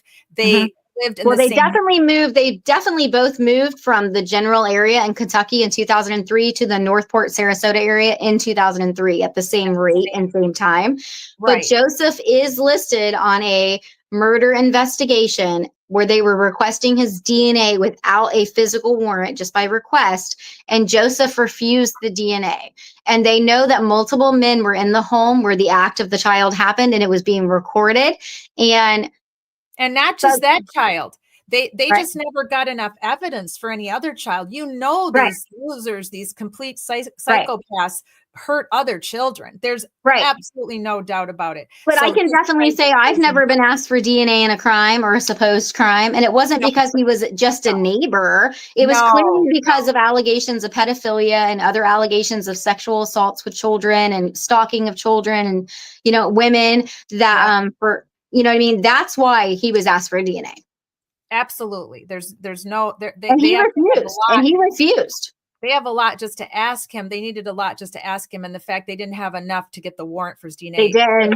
They didn't, because when they they finally matched DNA to Patrick Murphy years later in 2009, Patrick Murphy would not say anybody's name. He took the life charge, and that was the end of it.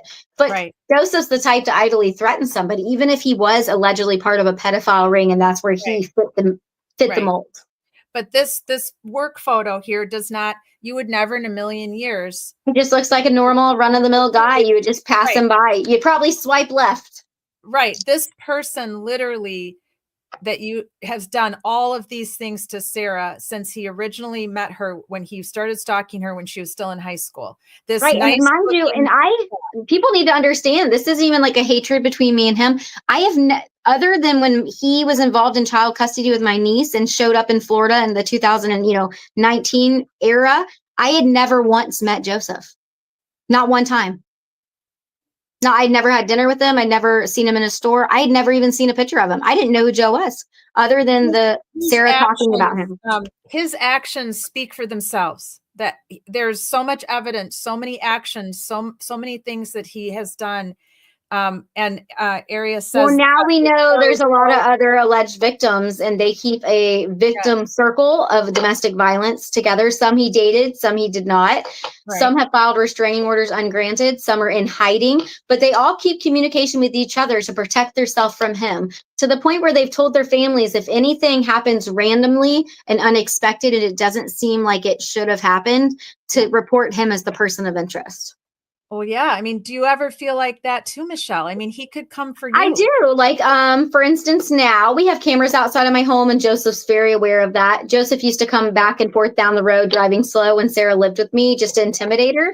But well, I do too now, because not only your case, but the other cases I'm working on, the one right here in this county. But because I live on a technically public highway, because it's a highway near my home, Joseph was told he could do that all day long, and there's nothing I could do because he wasn't stopping or parking or getting out in my yard. So I do worry that one day I'll go out there and start my car and there's going to be water in my fuel tank. For years, we put locking gas caps on our cars. Sara had one on hers after the water got dumped in her fuel tank. You just need to continue to watch your back, Michelle, because this is intensifying now, because Joe well, that's why when I post on, right. He's left Tallahassee because someone up there had the nerve and the guts to file DCF. Now, I have recently filed DCF. So now he's got 2 reports on him, and he knows they're trying to contact him. He knows they're trying to get a hold of him. Mm-hmm. He will probably run again, because that's what he does. But he's a dangerous person. And I'm telling everybody who's involved in this on Facebook, and all of the posts you guys are making are amazing. But you have to be very careful, because this is not a sane individual. The actions of his entire life since 2006 do not lead to us believing that he is a sane individual. Well, not even that. Since 2000, his mom put him in a mental hospital for a year because he attacked her with a hammer. Yeah. So it goes back pretty far. Individual. Right. We're dealing with the dangerous individual. And mind you, I do speak to Joseph's family that's still alive and well. None of his family has anything to do with him. They will give allegations of him being very stalky with women as a 9-year-old child. Like, he was violent with animals. He unalived animals. He was stalking women at the local pool. His cousins didn't want to hang out with him because he was sexualizing them. So this is a very long history, and it's not because his mother treated him poorly. His mother overly loved him and did everything she could, thinking she would love the hate out of him. Michelle, there are things that have nothing to do with parents. There are things. Well, I just wanted the public to know that his mother was not a bad person. Thank you for saying that about his mother. And but the problem is that sometimes it's just what happens in the womb. It's DNA. It's just something we can't completely understand. Why do we have Jeffrey Dahmers in this world? Why do we have Ted Bundys in this world? Why do we have all of the scary, creepy? Who's the most recent? The Long Island Right. serial And I killer. feel like Joe must idolize Most of them a these little bit people- because some of the characteristics are similar.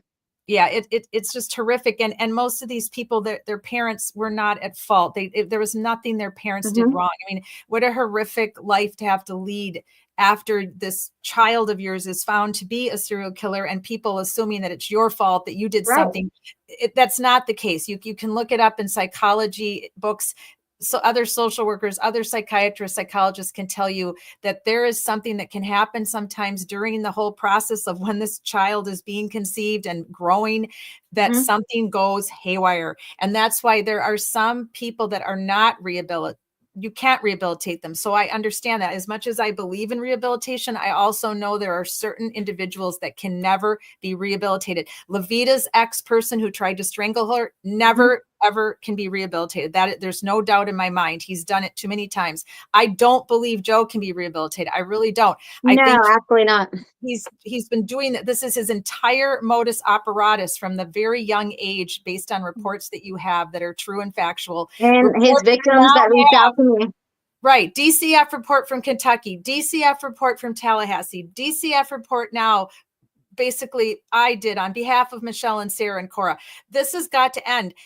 People, we have And people to need to understand it's not me making the reports. This isn't family going after him. This is schools. These are daycares. There was a doctor's office that made a medical neglect against him. These are places he's going. And as soon as the report's made and he's acknowledged to it, he leaves. Right. These are actions taken by people based on what he's doing. Because they care for the child. Exactly. Everybody wants this child safe. And so Right. we are at the point now where if DCF does not do something, this case is now transferred from Tallahassee down to Sarasota. Right. The detective has assured me that he has told Sarasota what's going on, that Sarah's been missing for 2 years, that there was domestic violence. But now we're at the point where we have to have something, we have to have a public standout. We're just at the point of ridiculousness where the frustration level for everybody on your Facebook page, the hundreds and hundreds and hundreds, and myself personally, and you, of course, first and foremost, you, is beyond. Like, it's time for something huge. I mean, I know that the media did run a story, but I was disappointed in it. It was nothing. It wasn't. It was very brief and it was not detailed. No, we've done more live streaming since November than any media has done for you, and that really pisses me off. It makes and I think even my Facebook, it's just my Facebook that became overtaken with my sister's story, basically, and some of my little life still in there. I think we're over 9,000 followers, which sounds so substantial because it is, and I appreciate all of them, but it's not as substantial as it could be. I mean, we like a t-shirt ad or a Temu ad more than we do missing people ads. I You know what I mean? It doesn't, and not only missing people, but Cora is technically, in my mind, basically kidnapped in so many ways. Like a legal kidnapping because he is now the custodian. He actually forced Sarah to sign custodianship over to him. And people are always going to say, why would she do that? How could she not after so many years of him torturing her child? We're talking about somebody who would lock her in a closet and make her be as quiet as she could. And if she spoke, what would happen to her? Like isolate her when she wasn't allowed to speak. Live or who watches this on replay, you've heard all of the abuse that Sarah had gone through via Michelle, via the proof, via Joe's own actions, his own actions that have been put on paper that were in Sarah's binder. And the videos I posted online with the provable little bits of abuse. Yes, her face. Because that's all I have to show. That's all I have to show the public that this is real. This is not a fabrication. This is a little child that does not have a voice. And this is not about a custodianship of me or anybody else having that custodianship. Because I've told Department and Children, if you need to protect her, you put her in foster care if that's what it takes first. And I will apply for that custodianship like I've done before. But she has no voice unless somebody speaks up for her. Right. And when these agencies aren't following through, who's protecting Dahlia? Who's protecting Cora? You know what I mean? She's scared to death of him. That's clear with anybody that has an interaction with him. Yes, this is complete. There's complete proof of this in these 3 DCF reports via these teachers and daycare workers. And the buck, it's done. I mean, the buck stops here, Michelle. We have to keep pushing now. We have to keep pushing, and we need all of you to help us. Whatever you can do, call. I know. I said obviously we know where Tyrone lives, even though I've never put his actual address online. But I'm like, he lives off of popular roadway. So I'm like, do we do what the Gabby Petito case did? Do we stand outside as a herd of Yes. people until the night hours with little spotlights and park on the side of the road Yes, and just because stand there Tyrone has to yelling help. until He they has to notice help. us? Yes, we need Tyrone. We need you to help Tyrone. You need Like, to because help. it has to start with him. And then it's Right. like, do we stand at the head DCF office in Tallahassee begging for, you know what I mean? Yes. Dahlia's safety? Like, but where do you even go? I don't know, but we'll figure it out. Mm-hmm. We have to do standouts now. This has to go to a Karen Reed level where Right. these standouts, we need people to join us. We need standouts. Then we'll get more media attention. I'm just a small advocacy channel, but I Right. need, And just like need we more. say small, but just like my little channel on Facebook, we've now crowdfunded these 4 foot by 8 foot Yes. signs. Before And that, that's it was what's in the flyers. picture here. It was Michelle's my been friend. doing Yeah. these I mean, signs. we've gone from 8 by 10 flyers to 4 foot by 8 foot signs. Like, you know what I Yes. mean? I can't afford a billboard, but this is a baby step up towards awareness. Oh, it's wonderful. And what you've been able to do with all the support on your Facebook page, all the people that live in the Ocala area, the Reddick, Marion County, is Right. commendable. You've done so much, but unfortunately, some certain things need to be taken to as high a level as you can take it. And it shouldn't be that way. Sarah should have already been found. Right. Cora should already be safe. People that have abused her should be arrested. People that lied and didn't throw out their phones and are not cooperating need to have some punishment for that, because this is Sarah's life mattered. If she could come down right now and share it with us, she would scream this at this computer screen. My life mattered. I deserve better. I deserve to be found. And she's a My pretty daughter calm deserves soul, to but be she would be healthy. pissed. Yes, my daughter deserves to be free of fear and be healthy and not be dragged around to health clubs, taking showers in health clubs at 11 Well, o'clock. an eviction from eviction, hotel to hotel, school to school, and then a month at a time, not even attending school. And we got to remember, she is now 6 years old. He put her in kindergarten late. She's a year behind. She's only in kindergarten and she's 6. Right, right. She needs. And then she's missed help. 2 months of school already in her kindergarten year. Yes. And she needs help. And I said that in the DCF report, and I said that to the detective. I basically begged him. I said, "What do I have to do? Do I have to come and sleep in your parking lot with a sign?" I said, we're frustrated. This is ridiculous. Do something. Save the child, that we can find Sarah later. And I'm obviously not trying to act outside of the law. People are going to see online that I look pretty mellow most of the time. I'm not always mellow. I'm pissed. I'm angry. I'm mad. I get upset. I literally want to go kick a damn tree because it upsets me so greatly that even though my sister might have signed that custody and he might have become whatever because of it, it doesn't change the fact that for 2 years, you can see the abuse history, emotional, the distress, everything that's been happening to her. And no one has intervened, and they act like it's just a me problem. Right. And it's not a you problem. And just by the way, everyone, this particular private investigator. That name's spelled wrong, but it's okay. I know I spelled it wrong because I never could figure out how to spell it until I finally found his I mean, if it makes you feel better, he had a legal name change at one point. So at one point his name was spelled different anyways. Well, fine. I never made it to his Facebook page in time to change it on here, but just so people know, this person is no longer helpful to Michelle. He's being unhelpful to Michelle. He has not been for quite a while. He is doing nothing but stirring the pot. Right. Don't take requests from this guy. Do not give tips to him. The tips should only go to Marion County Sheriff. Right. Marion County Sheriff, or now Sarasota Police Department. Right. And because I'm aware this person has now gone to other crime platforms spreading misinformation about Sarah because he's not involved in order to get likes and views. It clearly seems to be what the, reason behind it is. But he is not involved. It was a negative experience. I would never recommend him. That is my personal opinion of the service I had. And you know what I mean? And it became a very quick negative with him threatening to sue me after he was no longer involved. Yeah. So we wanted to make sure and let people know, don't take any communication from that person whatsoever. Absolutely. Don't even go click like on his page. Good. Aries says this story is so intense. I feel like I know Sarah and that I've lost a friend, and this has happened just in the last hour. I love this channel. It needs to grow really big. Oh, thank you so much. I appreciate you so much. And this is only a minimal of what her life was like. You know what I mean? I wish that the other victims of Joseph Mayton would come forward, but they're so deathly afraid of him. Like if he was to be arrested at some point, I think then they would come forward for a documentary and tell this horror of their lives. No, But for right now, it's just a backstory that I know. exactly.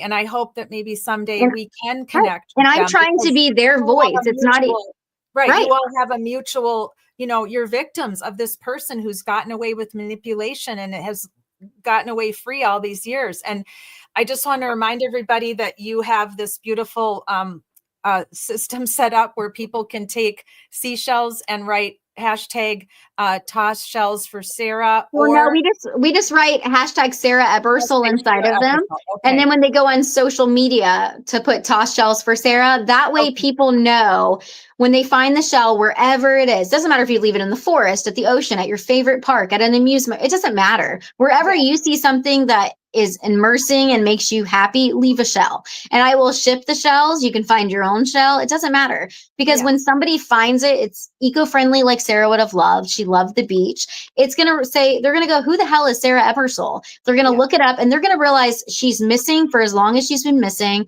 that there's a reward, that she matters, and that we're not ever going to become silent. I'm never going to go silent, period. I already told you this. Once I start advocating for someone, I'm with them. I'm with Ellen Greenberg right now till she gets her justice, and the same with the other people we're standing for, and for Kara and Jason Veach, and for you and Sarah and Cora. I'm in it till we get it, because you don't just stop caring about someone once you've invested yourself as an advocate. And I appreciate all of you that are advocating for Sarah and for all the other victims that we're currently standing for. We're full right now. 10 is, I figured it out on my spreadsheet of what I can handle with my bad neck injury and my own issues from being a cop and my own issues from domestic violence, what I'm allowed to do in a week based on my own doctor's recommendations. So we are currently capped at 10, but I'm praying to God that we get resolution for one of the 10 soon, and then I can open it back up to accepting more. I will always be happy to put up your missing flyer, though. We just shared Betty's last week. I don't have any gas in the tank right now to do any more investigating for now, but Betty's been missing for 6 years, and we shared her missing flyer. I will share missing flyers of anybody who's missing on our live shows while we're covering the cases that we're currently invested in. I will always do that for you. So I get teary-eyed when I see that Sarah at the beach and the seashells, and how important it is to continue to honor someone's life. That was literally her favorite place of all. Period. She used to say, Michelle, buy me a beach house. Just buy me a beach house. I was like, girl, you buy me a beach house. Yeah. Well, we are social change warriors. We are victim advocates for families and victims who do not have justice, do not have closure for their unaliving and their missing persons status. And that's what we're here for. We're here to help the families, advocate for the families. I get involved as much as the families allow me to. I will look at police reports. I will interpret. I will look at any audio you have, video you have, like Kara and I have been doing for many weeks now. Anything I can do on the ground to help you, I will do it. And warriors don't give up, and they don't ever back down. So pick yourself up and get your sword, your hypothetical sword, because that's what it takes, and fight till the end, because that's what we have to do now to save Cora. And I thank all of you for being here tonight. I thank you so much to Hannah, who was willing to stay with us and sit through. Hannah, I know this is a trick. Can I say something? Yeah, go ahead. Can I say something real quick? I wanted to involve you in some talks with Michelle here at the end. I'm just gonna. I actually had my mic. I don't know. I think I had my mic muted because I was sitting here and my blood has just been boiling since about a half a second into you talking. I just am so enraged, like Nick said. But I had checked while I was listening to your story and stuff. I'm actually already following you on Facebook. I did not know that. I sent you a private message. I had an amazing TikTok creator create me a video, and I'm going to reach out to him. Please send me whatever you can. And I love that. That's amazing. I'm going to have him put a video together. He's really, really awesome. He's not from the United States, but I actually just found out about a little while ago that I hit over 1 million views in less than 24 hours. So I think he can help you. I love his voice. Well, no, it's actually not that same person. It's Oh, not the okay. creepy guy. It's a This is a different person different on contact. TikTok. Okay. It's Okay. it's another source.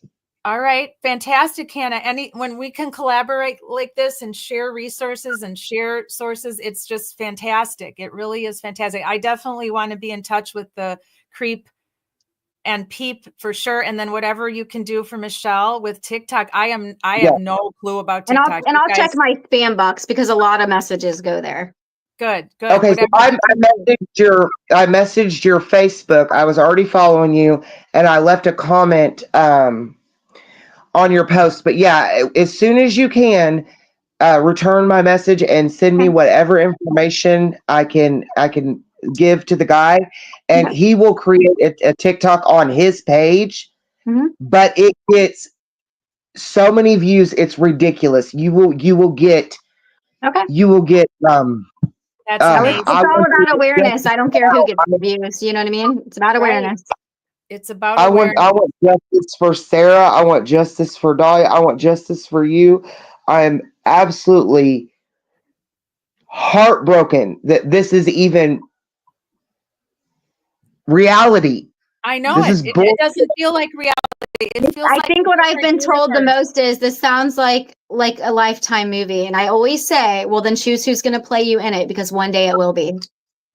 That's right. I None of have us- we watched are all so very close many. to what happened to you, what happened to Sarah, and what happened to you, Hannah. We've all been very close to it, and Michelle may share her story. I'm hoping Oh, someday. Sarah was very close to probably what happened to you, Hannah. I think when he came to her house that day and I caught him there, he was about to set the scenario. Something was about to happen to her, and I interrupted it. I think you did.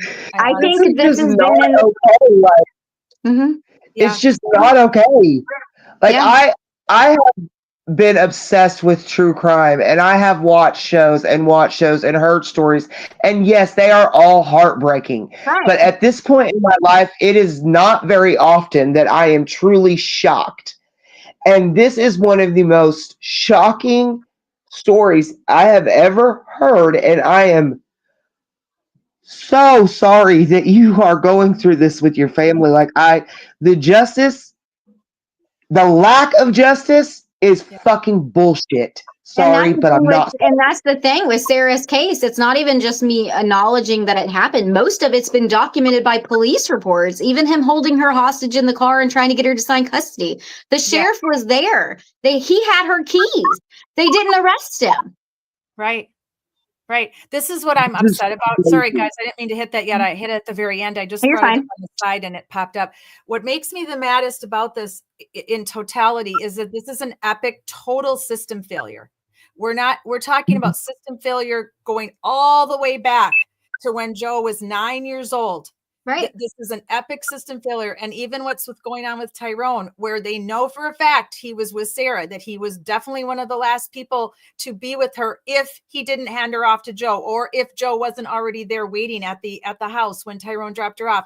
There's no other reason for somebody not to come forward and try to help this child and get closure for the family and bring Sarah's remains home, because the 99.9% is that Sarah is not alive. And it's very hard for me. I don't like to say that. I have to tell you, Michelle, it's been very hard for I me know to you want to have hope for it. I know. I've wanted to have hope for you from day one that she's been held somewhere and that Joe's had her all this time, because I, in the beginning, thought that was very possible. He's completely nuts. He's a psychopath. And that's clinically me saying that from everything I know about these disorders from my master's degree, that I believed maybe he does have her and he's kept her all this time. And because of her fear of him and her love for her daughter, she has stayed a hostage all this time. It is not impossible. They have rescued many women who have been held by their abusers. Especially when you know he's going to storage units all the time and changing locations. But then it's like he had too many witnesses most of these places. But he's the type to keep trinkets though and go back and visit. I feel like. I know, but and I get that now. That's why I've kind of going to the 99% now that I believe that she deserves, her remains deserve to be brought home to your family for a proper burial. And hi, puppy. Hello, kitty. Hello. Oh, that's Sarah's cat. Oh, hi. Say hi, Sugar. Oh, he's not little though. He's a tank. He's a tank. He's a tank. Well, ultimately, Oh, Sarah either be found and brought home, or we want her remains to brought home so you can have a proper funeral and burial for her and memorialize her, and her daughter to be in a proper home where she is not being taken from pillar to post to pillar to post, school to school. Every school she's been in, there's been allegations of abuse and of psychological trauma to this child. When is enough enough? I've had it, Florida. Florida Department of Law has to get involved. This has got to stop. So it's just, it makes you just mind boggling. I'm not even related to Sara or Cora. You are her sister. You are the aunt.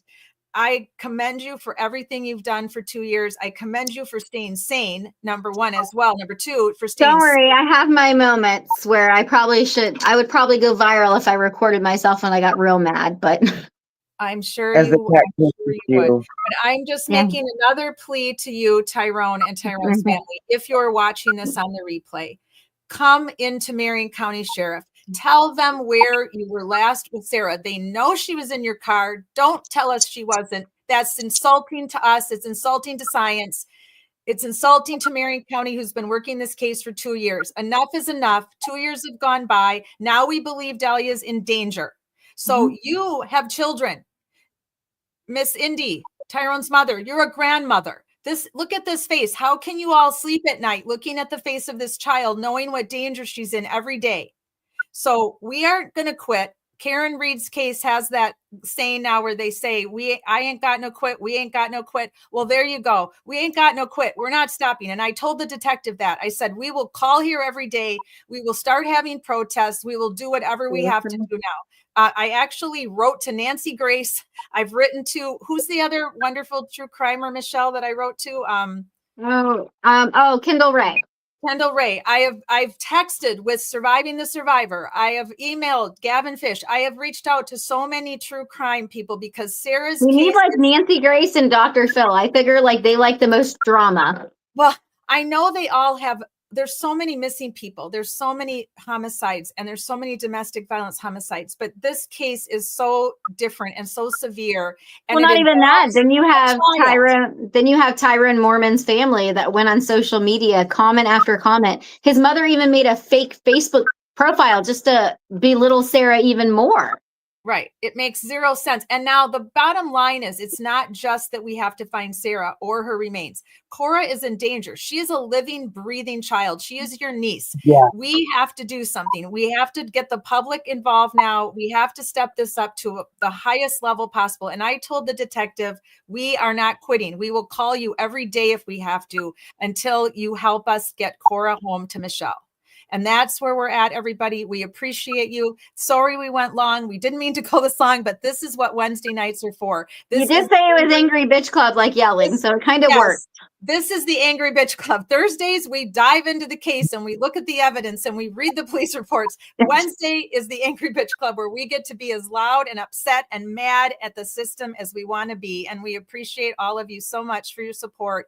And we'll be back. I'm losing my voice note tonight. This is so emotional and upsetting. And I feel so much for Michelle. I feel so much for you, Hannah. We haven't even barely struck the surface of what happened to you and what's about to happen with the release of your ex-husband who tried to murder you. So this is I'm only concerned with little Miss Cora right now and Sara and Michelle. Thank you, Hannah. I've survived. My ex-husband he tried his best. I'm not scared of him. I want justice for Sara. I want Cora safe, and that needs to happen. Thank you, Hannah. We appreciate having you on the team so much. Before we close out tonight, I just wanted to share with you guys that the other women that we're standing for, whose stories are equally as horrific, is Ellen Greenberg on the left. Beautiful Ellen was, to this day, it is still ruled that she unalived herself by 20 stab wounds. Nobody that's been following her case since 2011 believes that. I've done many lives on Ellen, and I'll do more coming up here once we get more word. Her parents have been fighting the system since 2011. They filed court case after court case, trying to get the manner of her death overturned to an unaliving by someone else, to a homicide. M word for whatever reason we're not supposed to say anymore on YouTube. But the bottom line is Ellen Greenberg did not stab herself 20 times, people. I have read the police reports. I have looked at the surveillance video. I have read everything there is to read about this case. I've watched every live streamer. Way before I ever started live streaming. Ellen Greenberg needs justice, and we are going to help her family get it. If we have to go to Pennsylvania and do standouts, there is major corruption. We've covered this case on Thursday nights because of going over the surveillance video and the police reports and the massive corruption that was involved in covering up what her fiance did to her and the domestic violence he was perpetrating on her prior to her unaliving. We have Suzanne Morphew, the woman in the middle, also, I believe, unalived by her husband via domestic violence. She was missing for almost 2.5 years, and her body was only found by a pure chance of luck. I shouldn't say luck, this is horrible. Another missing woman in the Colorado area. They were looking for another missing woman, and they came across Suzanne Morphew in a shallow grave. And they were able, by the miracles of God, able to do DNA testing, science and God, people, because otherwise there's no way they would ever find anybody who did this to her. They were able to get DNA testing done on her bones that she had been shot with tranquilizer gun. And guess who owned a tranquilizer gun? It's no secret. It was her husband. And the evidence, he was arrested in the beginning before the body was found. They didn't feel they had enough evidence to prosecute him, so they released him. But they released him in such a manner that if they do get the evidence they need, they can re-arrest him. So that's where her case stands now. There is nobody else. There were no other persons of interest other than her. She was seeing someone. They were about to get divorced. And that person, that gentleman was a person of interest, but then they cleared him. And there is no one else. Who else is going to shoot Suzanne Morphew, a mother of 2, living in a multi-million-dollar house out in the middle of nowhere with a tranquilizer gun, people? It's just not rocket science here. And I know that Nancy Grace has covered this case as well. And then on the right, Sandra Birchmore was groomed from the age of 13 by police officers in Stoughton, Massachusetts, groomed for sex activities, and then manipulated by Matthew Farwell for many, many years into a sex relationship of grooming and manipulation and control and everything evil. And then she ended up getting pregnant with his child, and that gave her strength. That gave her motivation to stand on her own 2 feet. And she started telling him that if you don't support me, if you don't help me take care of this child, I'm going to tell your wife, I'm going to tell everybody what you've done. And he premeditated and framed her for her own death. Her death was ruled a suicide YouTube, an unaliving by herself for almost 2 years. He continued to be a police officer in Stoughton, Massachusetts, right under the noses of the police chief and all these other idiots who had to have known what he was up to for all those years. His twin brother there's allegations that he knew what was going on. There's allegations that the supervisor, Robert Devane, knew what was going on. He's due to come back to court soon because they're trying to take away his law enforcement license. Matthew Farwell was finally arrested based on Sandra and a wonderful woman named Mizzy, who was advocating for Sandra, having standouts. Nobody was paying a bit of attention. Everybody just said, oh yeah, this girl committed S. She just unalived herself. She had just ordered a crib. She had just ordered a stroller. She had just ordered, she was doing laundry. She was working in a school. She had friends, but she has unalived herself out of the clear blue sky. No, never thought that, never believed it when I followed the case way before I ever started live streaming. Finally, because of a diary that her family found, where she literally kept track of everything that absolute piece of dirt did to her, they were able to get enough evidence, and he's been arrested. He still hasn't been brought into court. It's just amazing what they can go through to prepare a trial and all the things that they have to give him the presumption of innocence, even though there are mounds and mounds of evidence against him. I still understand how our system works and how the courts have to work. It's just frustrating that it's taking this long to take him to trial. So we are advocating and standing for for these 3 women. We will continue to do so until they have justice. They'll each have their own live shows coming up on Wednesday nights. And these are Ellen's parents who have tirelessly done exactly what Michelle's been doing. Only for them, it's been a long, uphill battle fighting corruption and crime. And I don't want that for you, Michelle. We have to get resolution. We don't want this to go on this long for you. The only thing I know we didn't mention was, I know people are going to ask, the age difference between Joseph and Sarah. So when he was sending all those hateful emails in 2016, Sarah was 19 years old and Joe was 36. Yeah. And when he started stalking her, she was only in high school. Right. She was 16. And I think that Joe had already had sex with my sister by 16, 17, based on the aunt's admissions, but the aunt didn't charge him. I believe that Joe is in the same category as Matthew Farwell and his twin brother and Robert Devane and this school officer. I think he's in the same category as them. I think he's got major, major psychological problems, and that leads him to be attracted to these young girls, and then he basically was grooming Sarah and preparing her for this life of his control and manipulation, which is exactly what happened to Sandra Birchmore. Ellen's parents have been fighting for a long, long time. This is who I believed unalived her. Sorry, Sam, but I do. The evidence all is there and points to you. We'll see what happens. They're trying to now get her death overturned from an unaliving of herself to a homicide, where they can actually have an investigation, because they never did one in the beginning because of corruption. It's crazy that happens far too often. And I hate to say it's usually a man detective, because women are more attentive to case details, but it's typically a male detective that is just biased in the case. Yeah. And obviously we're only human, but like I always say with Marion County, if it was a lawyer, I would get to pick my lawyer, but I don't get to pick my detective. And I can't make that person care enough about my family member to care enough to do more. No, you can't, but you can, but we can call him every day now. Right. But I'm supposed to rely on that person. That's the most disturbing part. Exactly. You're supposed to rely on them. And these 4 people are the ones that abused Sandra Birchmore for years, and probably other children that are afraid to come out, or whose parents are afraid for them to come out and have it ruin their lives because they'll be in the media. Who knows what's going to come forward? Matthew and William have already been unlicensed. I don't know what's going on with Joshua Heel. He was the school officer of all things. And Robert Devine is fighting his law enforcement license being removed, but there's evidence that he had to have known what was going on. It's all just a sick, you couldn't even write a sicker book than this. Or who's protecting who and why. Exactly. You couldn't write a sicker screenplay. Again, this is Suzanne Morphew, who's, sorry, I have allergies this time of year here in Florida, and I'm out of water. But we'll do a live just for her. Okay. Well, we can probably end it. That way you still have a voice by tomorrow too. Plus Exactly. So we are going to end for tonight, because I'm totally losing my voice, and I have. That's a lot for people to walk. They should probably go on a treadmill walk or something and put in their earbuds and listen to it. Yes, absolutely. And so we're going to share this out. We're not going to give up, Michelle. We're going to fight for Sarah.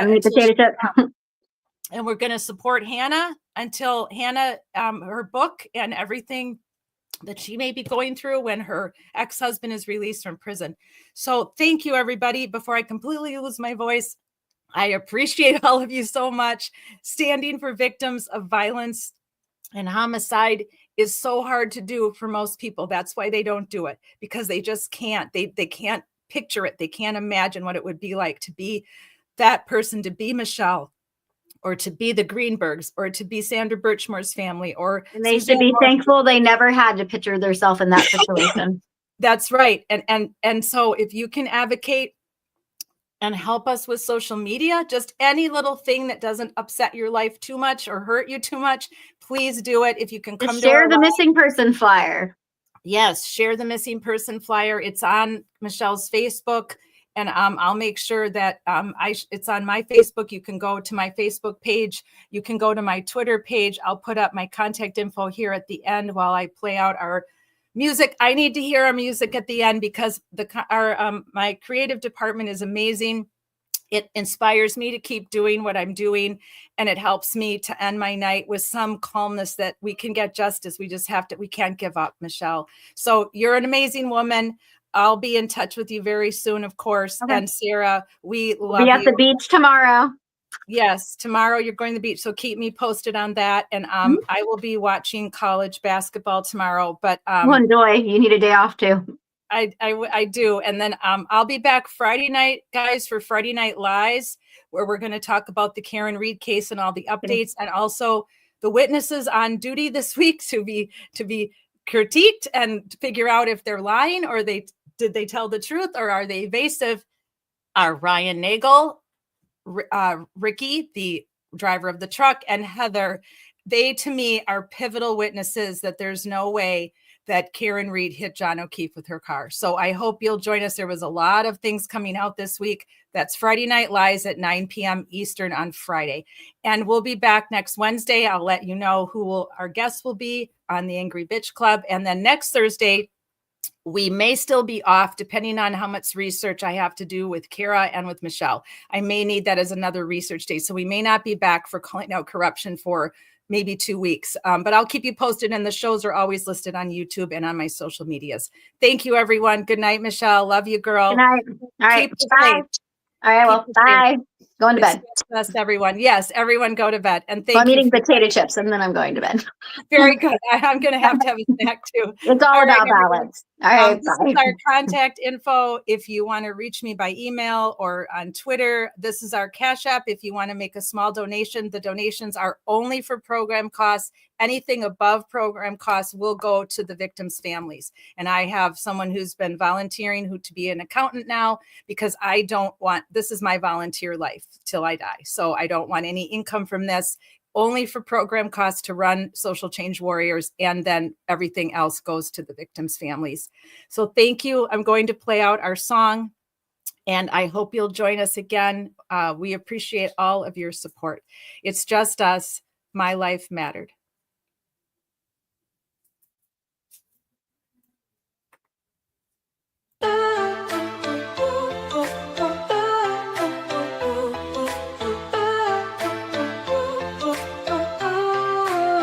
They try to silence the truth we shout, but we're still here, we're still calling out. Corruption hides behind a badge of name.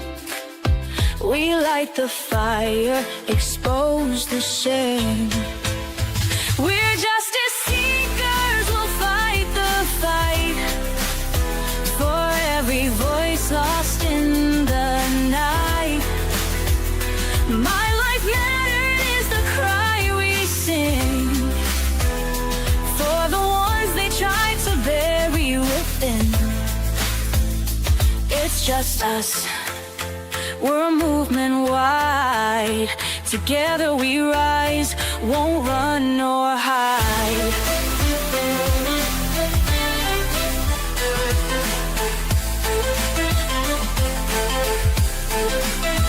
The stories echo, the pain runs deep. For stolen lives we can't just weep.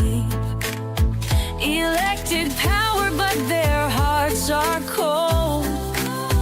We'll bring the truth, let it be told. We're justice seekers, we'll fight the fight for every voice lost in the night. My life mattered is the cry we sing for the ones they try to bury within. It's just us, we're a movement wide. Together we rise, won't run nor hide.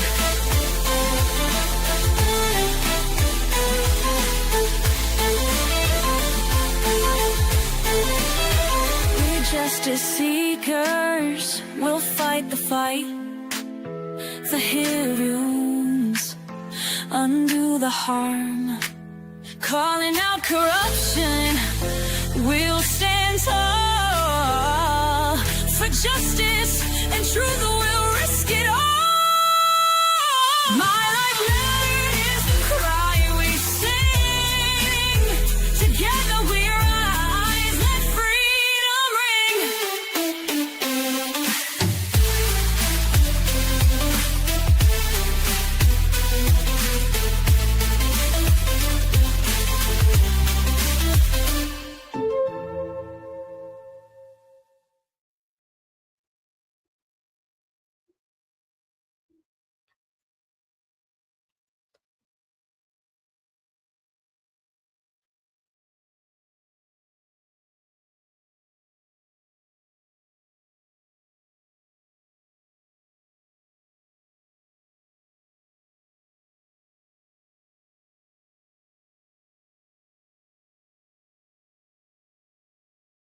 They